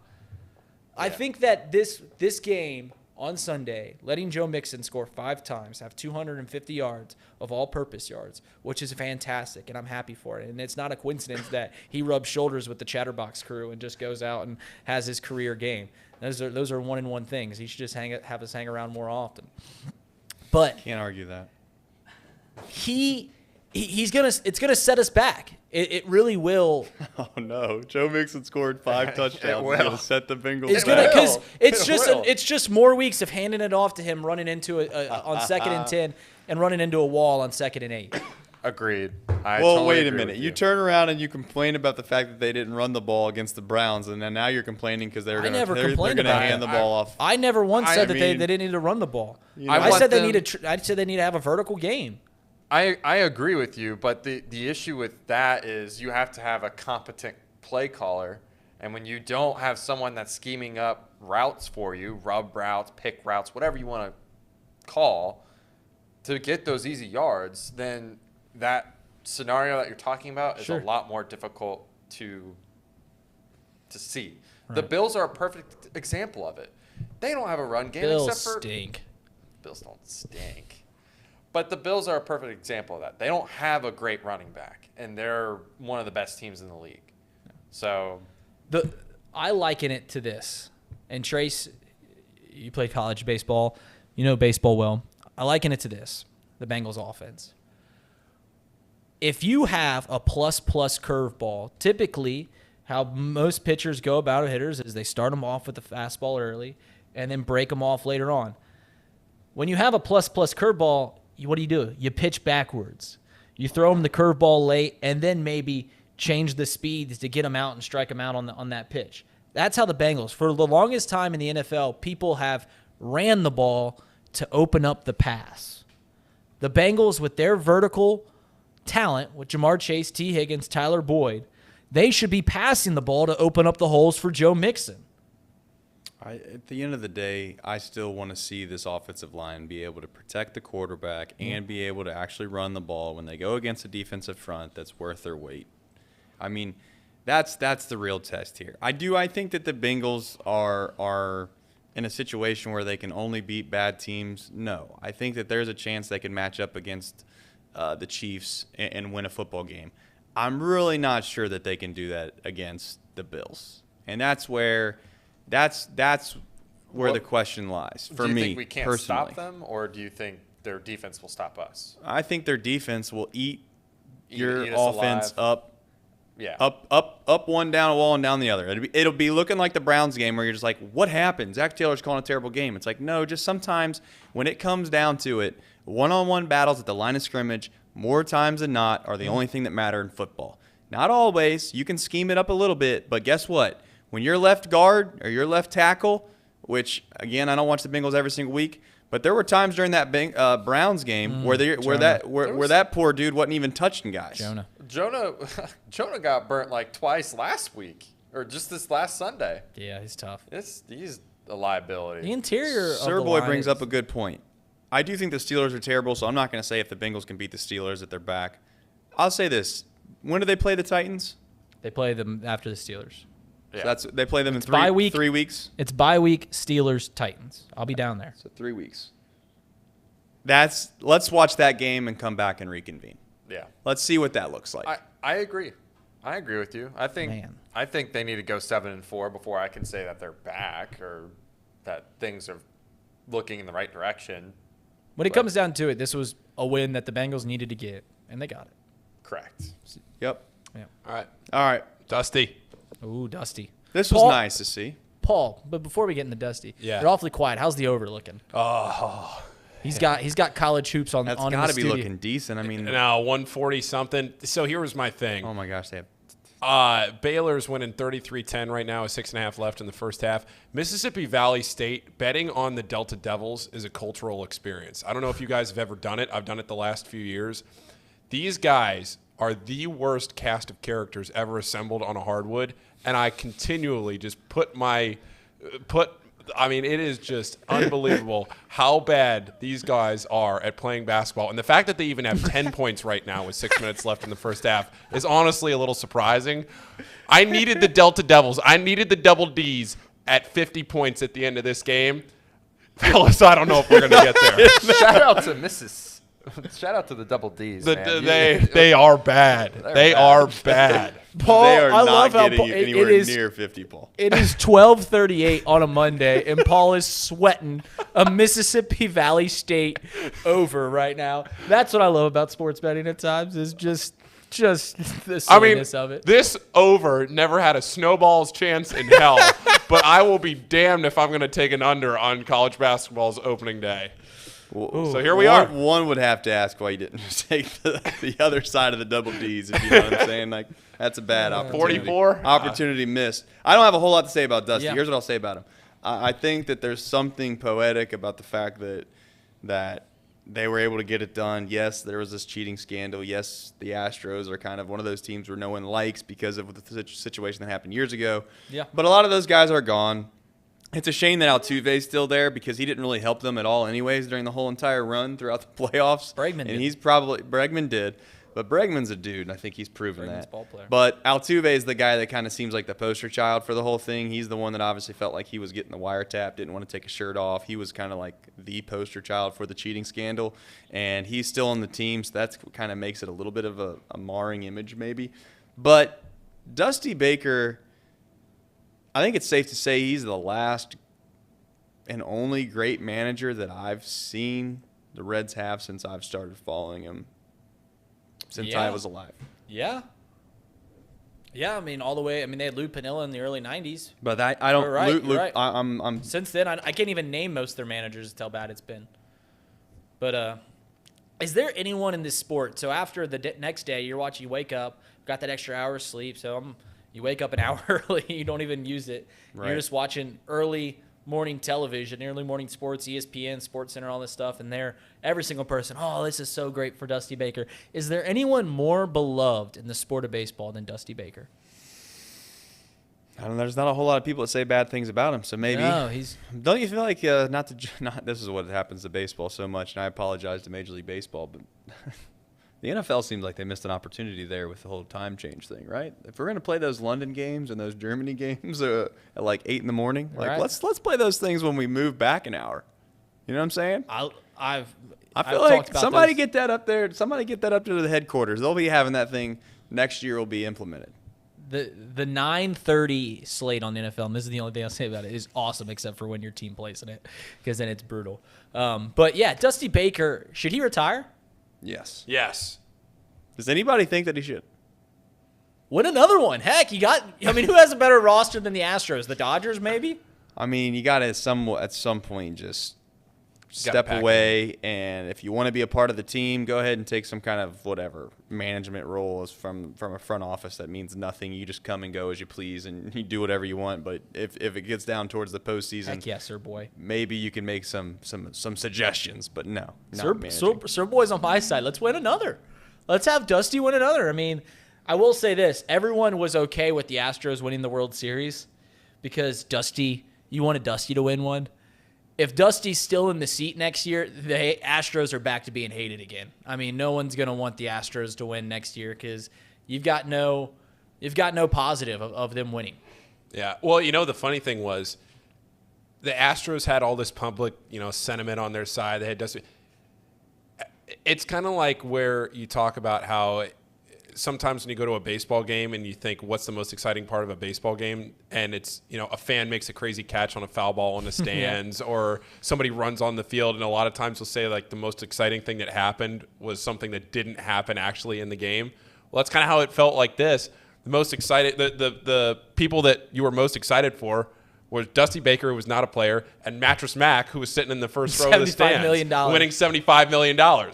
Neither one of those guys are on the field contributing to the team literally winning the game. And I know Dusty's managing, but you get my point. Right. Here's the thing about Mattress Mac, though. Him winning $75 million, most that anyone's ever won on a sports bet, on the Astros winning. I don't care a whole lot for his bets because they're hedges. Yeah, they're all hedges. Yeah. They're all hedges. Yeah. Because he puts on that promotion at his stores, and that's how he does it. Is he hedges it if it goes the other way. So he's not truly betting. It's a marketing. He's a marketing genius, kind of, in a way. Right. Paul, can you tell me one more time what this line is? What's the total of this the double total, D's and Baylor? We're looking at 142.5. All right. We got a long way to go. No, we got a chance there, Paul. All right, let's jump to college basketball. Why not? Yeah. College basketball. Starts today? It starts today. Paul? Yeah. What time you got to report down to the Cintas Center? Paul is the Cintas Center in-game host. Yeah. If anybody's going to be there, want a free T-shirt, Joseph Auto Group Ball Toss. We'll get him up to the 200s. You're not going to be there tonight. You got a good arm. I will not be there tonight. Got the coaches show tonight. All right. Got to get the Rams. Got to get the Rams excited. Rams faithful excited for Wapakoneta. Which, by the way, I asked you this yesterday. Who's a more important alumni? Neil Armstrong from Wapakoneta or Reed Mouse from Bain High School? Well, I don't see Neil Armstrong giving me winners. That's true. There it is. I'll go Reed Mouse. Yeah, I'll be down there. I don't know, probably 6 or 6:30 or something. Probably I'll go straight from here down there. And I mean, yeah, there's not a ton of really good games though. I think that's a shame. College basketball has such an opportunity with the way they start. They used to start on Tuesdays because of voting. Now they start on Mondays. They used to do the Champions Classic. They're not doing that now. You're not really seeing a lot of marquee early season games. Coaches are afraid to schedule the big game, which I understand. They don't really have any incentive to, especially now that they've gone to the quad systems. And we don't need to get into all of that. But, yeah, it's kind of a bummer. I always liked having that little kick in the beginning of the year, and now you don't. But do you think they do that because they realize that, their sport doesn't matter a whole lot till January? Yeah, I mean, you're always looking for the non-conference opportunities, and now a lot of these coaches. Now you see John Calipari at Kentucky; they don't play in those. Kentucky, you don't really ever see Kentucky go and play in these early season tournaments like Maui or this year PK85 or any of those. You don't really see Kentucky going down and playing in those, and Kentucky always played in the Champions Classic. So yeah, it's a bummer. I missed that. I think that was a good early season event, and they played at Madison Square Garden. And we're missing out on that this year, in my opinion. But it is what it is.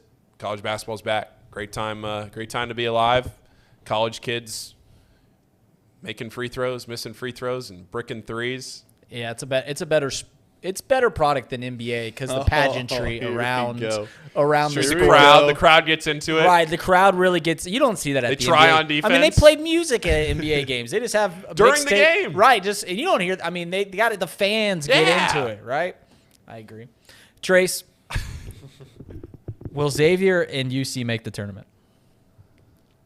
Will either one of them? Will both of them make the tournament this year? I don't think UC will make the tournament. UC in year 2. Unless some of these transfers and they mesh well, that's the weird thing about college basketball now is you have so many of the guys that are in the transfer portal and they go from one program to the next and you're trying to figure out, what does that look like from a meshing standpoint? Not that many people kind of have what I would call chemistry early on in the year. That's why I like Dayton so much. Really, I mean, Dayton returns all 5 guys. That matters to me. I think that's a big deal. And the fact that Dayton wasn't all that bad last year. They were a pretty solid team. Xavier's a wild card because I think that Sean Miller is a dude, and I also think that they weren't a bad team last year. They just had a situation where they were nationally invited champions. They got in their own head. Towards the end of the year, they couldn't get out of their own way. I mean, they went so far to where Travis Steele was out there doing blind resumes in the locker room trying to get them out of their own head so bad. I mean, it was tough. It was a situation where you just seen it coming every week too. You just that snowball was growing and growing and growing, and there was people trying to jump out in front of it, and that thing just was not going to stop. It was not going to stop. So to answer your question, I think that Xavier has a chance. So I'm going to be optimistic and say that they will get in. As what? Give me a guess on a seed. Oh man, yeah, I want you to pinpoint the seed. 11. Yeah. Paul? I think Xavier gets in. I had them going 20-11 this year and 12-8 in the conference. I think for UC, it's just like we're not hearing a ton about Landers Nolly right now, and he's going to be such a big part of that team. Rob Finnessy, these guys that are coming in, transfers into the program. I mean, Hoosier. Yeah, the thing about UC, and I know Brandon's sitting here would probably have a comment on it too. To me, like you're going to Hawaii, right? You're going to have some big opportunities on your schedule. The problem is you're probably not going to be favored in any of them. Houston, to me, is a national championship contending team that might be my pick to win the national championship this year. Houston is unbelievably good this year, and if what UC is going to have to do is they're going to have to win one of those Houston, Memphis, Arizona out in Hawaii. They're going to have to win one of those because the AAC is not good enough this year to go, 20 like Ken Palm, 21-8, but all 8 losses are against, 2 against Memphis, 2 against Houston, right, 3 in Hawaii. That's not going to get you in. You're going to have something. Can UC do it? I don't know. Wes Miller is going to have to do something this year to take a step forward because he's got the recruits coming in next year, but they're also going to the Big 12, which is the best basketball conference in the country. Kansas, everybody else. So I think this is a big year for Wes to take a step in that. And I think they have the ability to make the tournament, but they got to win one of those. You can't lose to like a Temple or something like that. UC needs a couple guys to stand out that you didn't expect them to be as good as they were, right? Like a guy like Rob Fennessy who's stuck in an Indiana program to where perhaps whether it was nerves or whether it was role or whether it was just uncomfortability within that program, a guy like that comes over to UC and he flourishes. And you didn't expect him to be that good because he didn't show himself to be that good when he was at Indiana. Or the kid they have coming from Memphis, give me his name if someone knows it off the top of my head. I don't know it. Who? They had a portal kid come over from Memphis, I believe. Come on, guys. No. No. All right. Well, nonetheless, they have a couple portal kids that are coming over. That. This year? Yes. Isn't it Landers Nolly? Nolly, yes. Yeah. Thank you, Okay. Landers. Okay. I just talked about him. I didn't know if I was missing somebody that. Okay. Yeah. No. But I'm saying those are the types of guys that are going to have to be above and beyond what you thought they would be, and then maybe you got an impact. I don't know if they have an impact freshman, but maybe they have an impact freshman. Yeah. Maybe they'll have an impact freshman that comes in and plays well. But anyway, I don't want to beat down anybody that I should be. But Casey, we got some breaking news. Breaking news going on in the NFL. Okay. Casey, can you do your best breaking? Just give me a sound effect for a breaking news. I just want a sound effect. That's all I want from you. You want a sound effect? Yeah, I want you to I want to hear what he was about to do. I was going to go, breaking news. Oh, that's nice. That's nice. All right, the breaking news is the Colts, who fired their head coach earlier today. Thanks, Alex Wallace, for bringing this up. They just hired Jeff Saturday as their interim head coach. That's big time. Man, what a hiring committee that was, or a search, I should say. Right, just firing off. Peyton Manning, the offensive coordinator, I guess, too. Marvin Harrison, special teams. We got the whole crew coming back together, baby. Heck yeah. Marvin Harrison might play.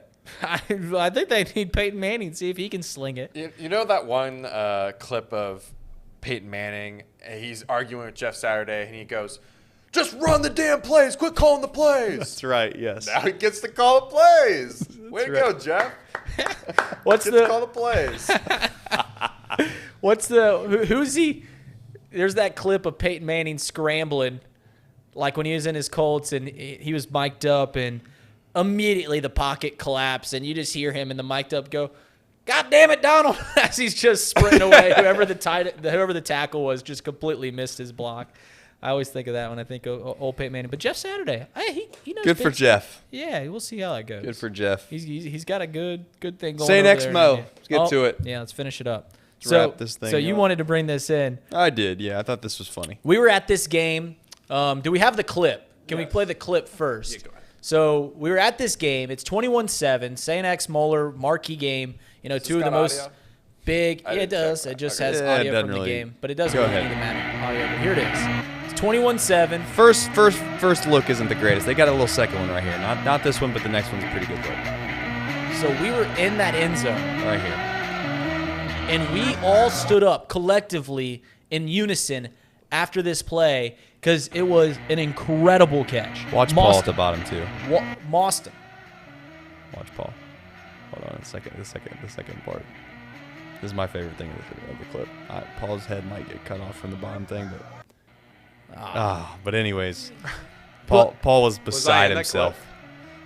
Paul, you were beside yourself with that call. So that play would have made it 21-14. Would have made it a one-score game. St. X would have had the momentum. 7 minutes to go. They call offensive pass interference on this. And I put this tweet up, and I didn't put it out there making an argument for one thing or another. I just put it out. This was called offensive pass interference. My opinion of it was a terrible call, or else I wouldn't have tweeted it. But I didn't put it out there to argue with Moeller fans or St. X. No.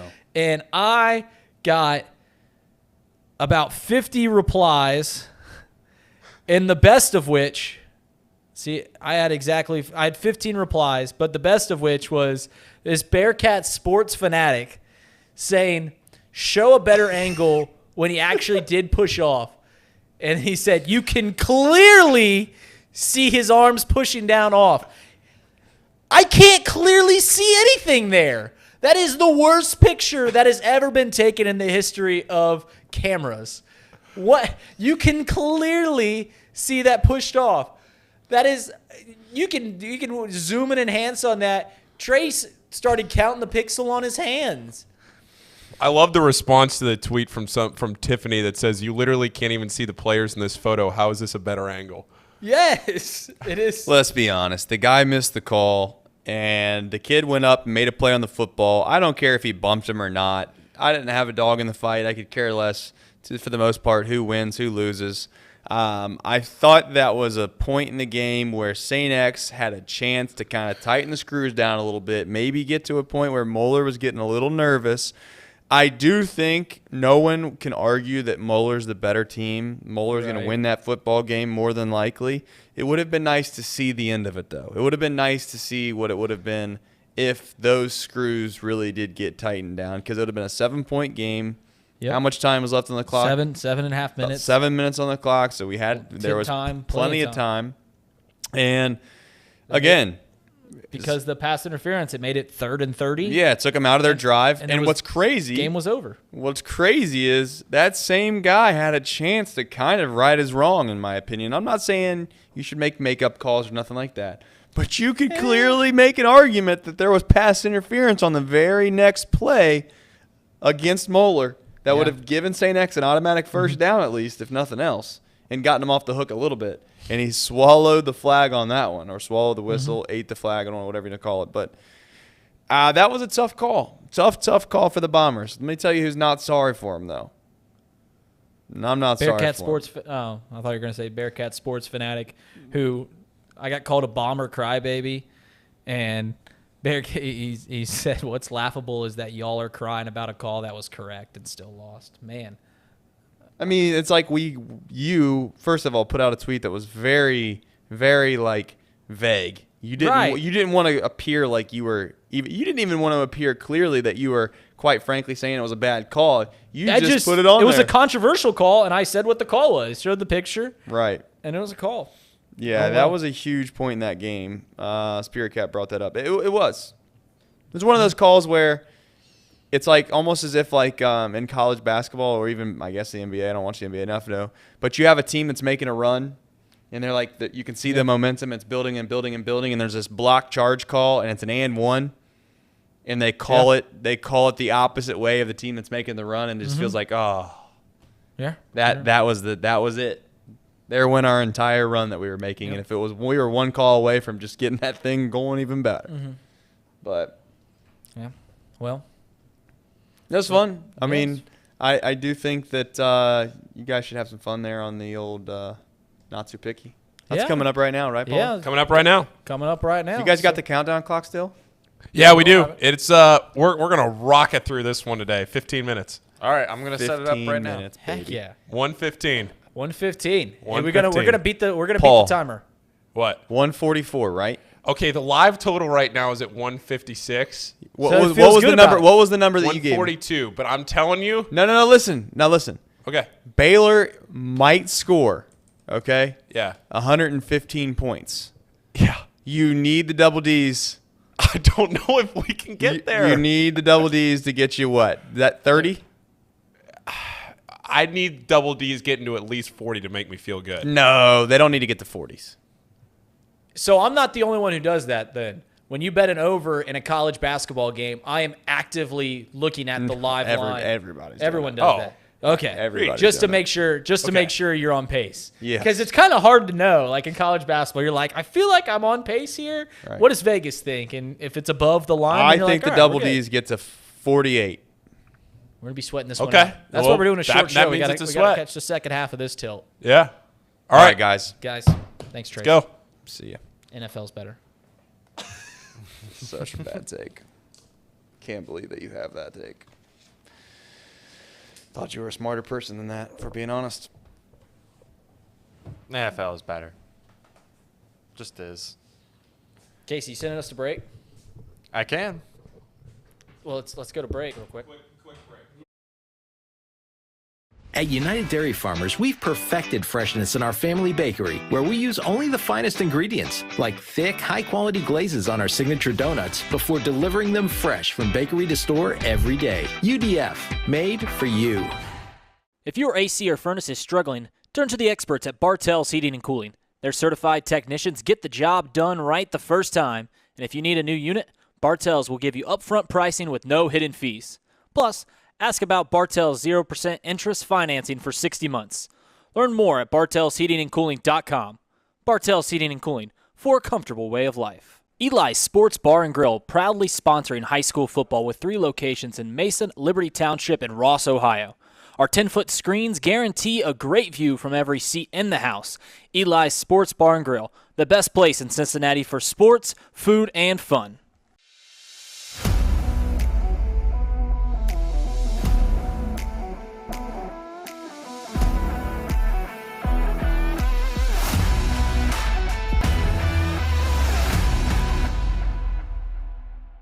Where can you turn when you're in pain? Turn where more high school, college, and pro athletes turn. Where your neighbors and weekend warriors turn. Turn to Beacon Orthopedics and Sports Medicine and get superior care on your schedule. That's the Beacon difference.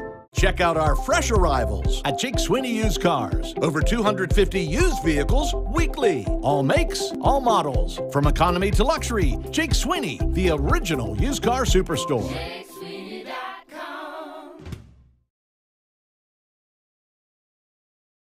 November 7th, 2022, and it is a beautiful day because college basketball is back in our lives. Paul Fritchner, Reed Mouse, Casey McAllister, and this is the best time of the year, without a doubt, these next 2.5 months to be a sports bettor because you have the NBA, the NFL, the NHL, college basketball, and college football all going on at the same time.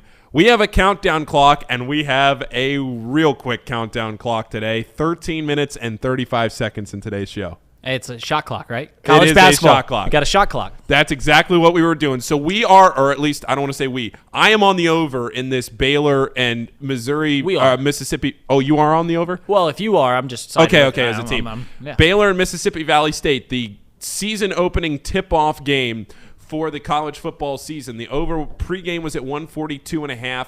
That's where I got it. Right now, I think they're at halftime right now. They just went to halftime. Perfect for our show. So we welcome in all of the Baylor and Mississippi Valley State viewers for your halftime show. This is going to end right as the second half starts. We're on pace. We're on pace. That's important. Pace, that's which important. Is all we can ask for when you're betting on Mississippi Valley State. Okay, you can see there are a lot of lines going on down here at the bottom of the screen. If you are watching right now, make sure you can subscribe on all the podcast platforms. This weekend, we had another pretty good weekend. Yeah. We had another really good weekend. I went 4-1 last week in college football. I think I went 5. What was it, Casey? You went 7-2. 7-2 overall this weekend. We're starting to see the board. We're starting to see the board. You guys did not partake in the company raised parlay, which is just it's terrible. Right? Why didn't you? I mean, I did it. I showed you guys. You could have done it. I know. I actually, what happened was, well, we don't need to get into that. It'll sound like I'm making excuses. I didn't do it, and I should have done it, and I would have done it. Won $400. I know. Kept me alive. And I should have done it. I should have done it. You know, 400 could have really been nice for me. Yeah, to pay off some of my mortgage, man. Like, yeah, you're a homeowner. I'm sure you've got what size bed? I need a king size bed. Is what I need. Yeah, but you guys need to get a king size. I got a full right now. So full? Yeah, we gotta get that. Yeah, we've got to get the. It's the bet. We'll make a bet. Casey's new bed bet. The Casey's new bed parlay.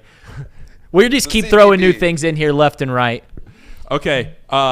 What do we have tonight? We have Monday Night Football. We'll do Monday Night Football first before we get into college basketball. Oh, we also have Maction. We got a lot we got to do. Yeah, we have a lot. I didn't even know about Maction. Didn't even know about Maction. We got Maction to get through here. But the Ravens and the Saints tonight, their line has gone down. It is now the Ravens minus 1.5. It was at 2.5. It's now 1.5. The total's at 46.5 for Monday Night Football.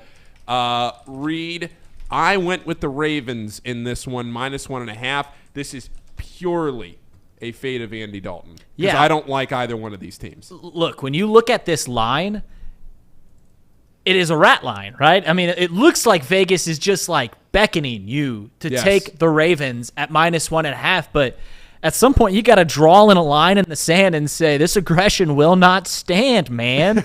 I'm not going to allow you to keep lowering this line and not have me take it. So I've got to take the Ravens out of principle. I mean, it's the Ravens who are a better team playing the Saints with Andy Dalton in prime time. How can you not take 1.5 the Ravens? I mean, you just have to. And if I lose, I'm taking my chances here. I think Vegas is just offering you just like, here, man, there's something weird in the algorithm. Here's a freebie.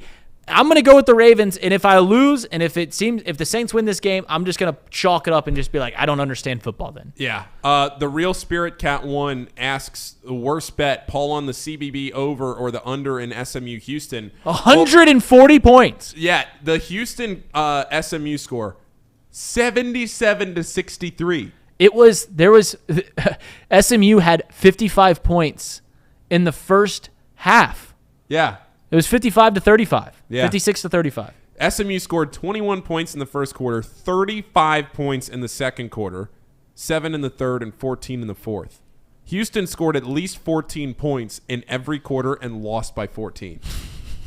Think about that. Houston scored at least 14 points in every quarter of the game. 2 touchdowns in every quarter. They scored 3 touchdowns in the second quarter, and they lost. They got outscored in the second quarter by 14. By 14 points. That was the difference. They didn't score enough in the second. Unreal. And hey, look. This over is looking good right now. They're good. 82 points at halftime. Can they get me 30 each in the second half? We need a group bet. We do need a group It could be bet. Monday Night Football. It could be Maction later on this week. It could be college basketball. Whatever you want. Just we got to get something in here. We got to ride something. We do need a chat pick. I see Sir Boy Wonder, Chris Olave, anytime touchdown. That's our pick for right now. That is. We have no choice. Right. That's our pick for right now. Seems like a homer pick. If you want other picks, then let me know. Okay, 8.5 minutes left in this show. We have college basketball. And we have college basketball all over the place for tonight. In fact, 6 local teams. Everybody is playing tonight around here in the area. What are our local teams? We didn't put IU in as a local team, correct? No, we did not. Kentucky is, though. Kentucky is. I think there's a big enough. It's funny. I was having a conversation about this last night. We have enough time to talk about this. I'm starting a daily college basketball podcast that hopefully will be launched today to be able to break down tonight's games into tomorrow. It'll be a podcast where you can listen to it on your drive into work every morning to talk about all the local teams that have played the night before. I think it'll be a fun project. I've gotten some really good feedback on it. I'm really excited about it. And one of the conversations I was having over the weekend with some people in the Cincinnati media was what we consider local teams. So what am I committing myself to with this project? And Indiana, we all settled on, was not a local team, but UK was. I think there's a massive UK fan base here in Cincinnati. I just don't feel that's it. You don't really meet IU fans here in Cincinnati like you do UK Well, fans. it's funny. If you literally just cross the Indiana line, it turns in, obviously, because you're in Indiana. I mean, 30 minutes away from here in Hamilton, you cross that line, nothing but IU fans, right? Sure. I mean, UK doesn't travel over there as well. But, yeah, it is. UK is a local team. But I went ahead. Okay. And put together. I actually included IU into this. Okay, that's fine. So that's fine. In our local parlay. Okay. We've been throwing together the not too picky parlay, all of the local teams. And you can do this 2 ways. There's 2 ways you can look at this parlay. You can take all 7 of our local teams. Kentucky, I put IU. I will no longer put IU, but for this one, we're going to put IU. That's fine. That's fine. Ohio State, Dayton, Xavier, Miami, NKU, all favored in their games. You could take their spreads. So 7-leg spread, and that will get you 90-1 on the parlay. 90-1? 90-1. It is Kentucky 25.5, IU 24.5, Ohio State 20, Dayton 32, Xavier 24, Miami 7, and NKU -1 over Kent State. That'll get you 90-1. Or if you want to take the money lines in the games that allow the money lines, it'll be plus. It'll be plus 415. Okay. So about 4-1. And you cannot take Dayton's money line. They are 34-point favorites. One piece of quick tip betting advice before I get back to this parlay is if you're looking at the totals in these early college basketball seasons, I always like to lean under in the first week of the season just because you have these good teams playing these terrible teams, and you don't have a ton of good matchups here in the first week of the season.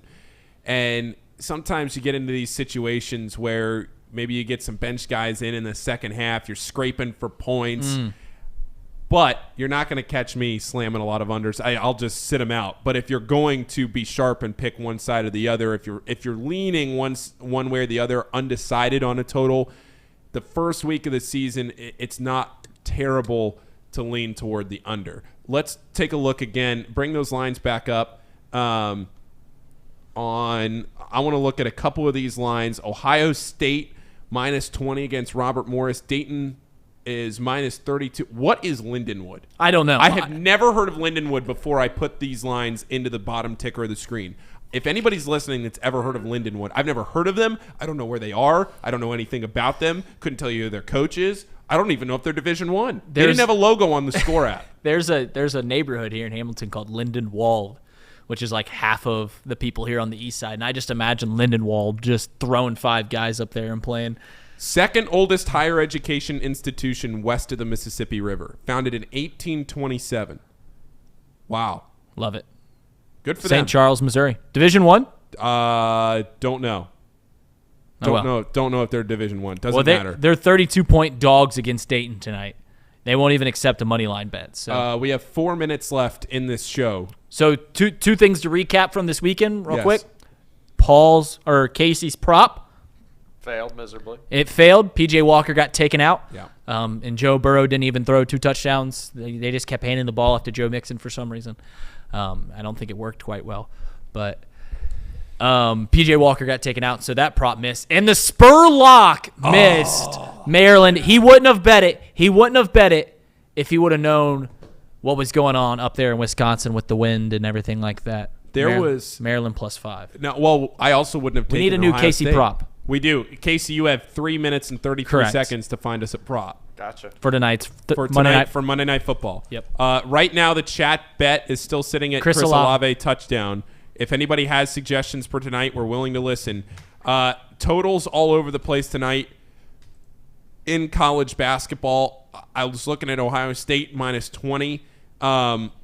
Just one quick disclaimer. I saw somebody ask about it earlier with Xavier. I'm not working with like insider information here. I know that I cover Xavier. I talk about it a lot, but I'm working with the same. It's not like I'm inside the program working with crazy information that anybody that's listening to this can't get. Like we're all on the same page here. Do I watch the games and follow the team a little more closely than maybe somebody that's just generically following area hoops? Maybe. But just as a disclaimer for people asking for my picks on Xavier, I don't want to go down some dangerous road before this season starts and dig myself into some kind of a hole. I'm not working with anything on any. I just had to put that out there as a disclaimer. Are you allowed with your job with Xavier? You're not even allowed betting on them, right? Yeah, we don't need to get into all that, but there's a lot of particulars and things. We don't need to get into all that. But yeah, it's. I just want to make sure that we're all on the same page with Xavier on that one before we get into the season. But that's not to say that we can't talk about the lines. Sure, right? Sure. Just because we're talking about the lines doesn't mean I'm putting actual financial what is your pick of the day in college basketball? Well, actually, my pick of the day was the Baylor over, and that's on pace. But looking at these night games, I am going to try and find you a night game. Northern Kentucky -1 against Kent State. Northern Kentucky's picked at the top of the Horizon League. They're playing at home. The total there is 137.5. If you're looking at the local teams, I like Northern Kentucky -1 in that game. Take that or the money line? Take the -1. It's minus 105. College basketball does not as frequently end around that number. If you see a 1 or a money line, I would lean toward the 1. Casey, go ahead. Casey, you got the prop? I'm almost there. Okay, well when you get it, let me know and I'll lead you into that prop. We've got a minute. But okay. So my pick. Yeah, you go ahead. We've got to figure out a way if this is even possible, for when we have these chat bets to everyone fund one bet, and then we put it out, and then it pays people their part, just so we see how much money we can get, like a GoFundMe. We have for 47 one seconds bet. left in this show, by the way. Go ahead. Right, but yep, my one pick of the day is I'm taking the Ravens -1.5. I got to draw the line in the sand against Andy Dalton on Monday Night Football. All right. Casey, you have 37 seconds. Are you ready? Something. I am trying to get something. Oh, I'm trying to find. Oh, no. 30 seconds left. This sounds like we're not going to get a pick. No, we're going to get one. Okay, Chris Olave, anytime touchdown. That's the chat bet. That's the chat pick. Unless anybody Casey, comes through. Casey, you have 22 seconds. At 20 seconds. Here you go. Here's my intro. Here's my intro. Casey McAllister's prop of the day. Go. I'm going to pick the under on pass yards for both Lamar Jackson and Andy Dalton. Okay. Same game parlay. There you go. This has been Not Too Picky. We'll see you on Thursday. Good luck.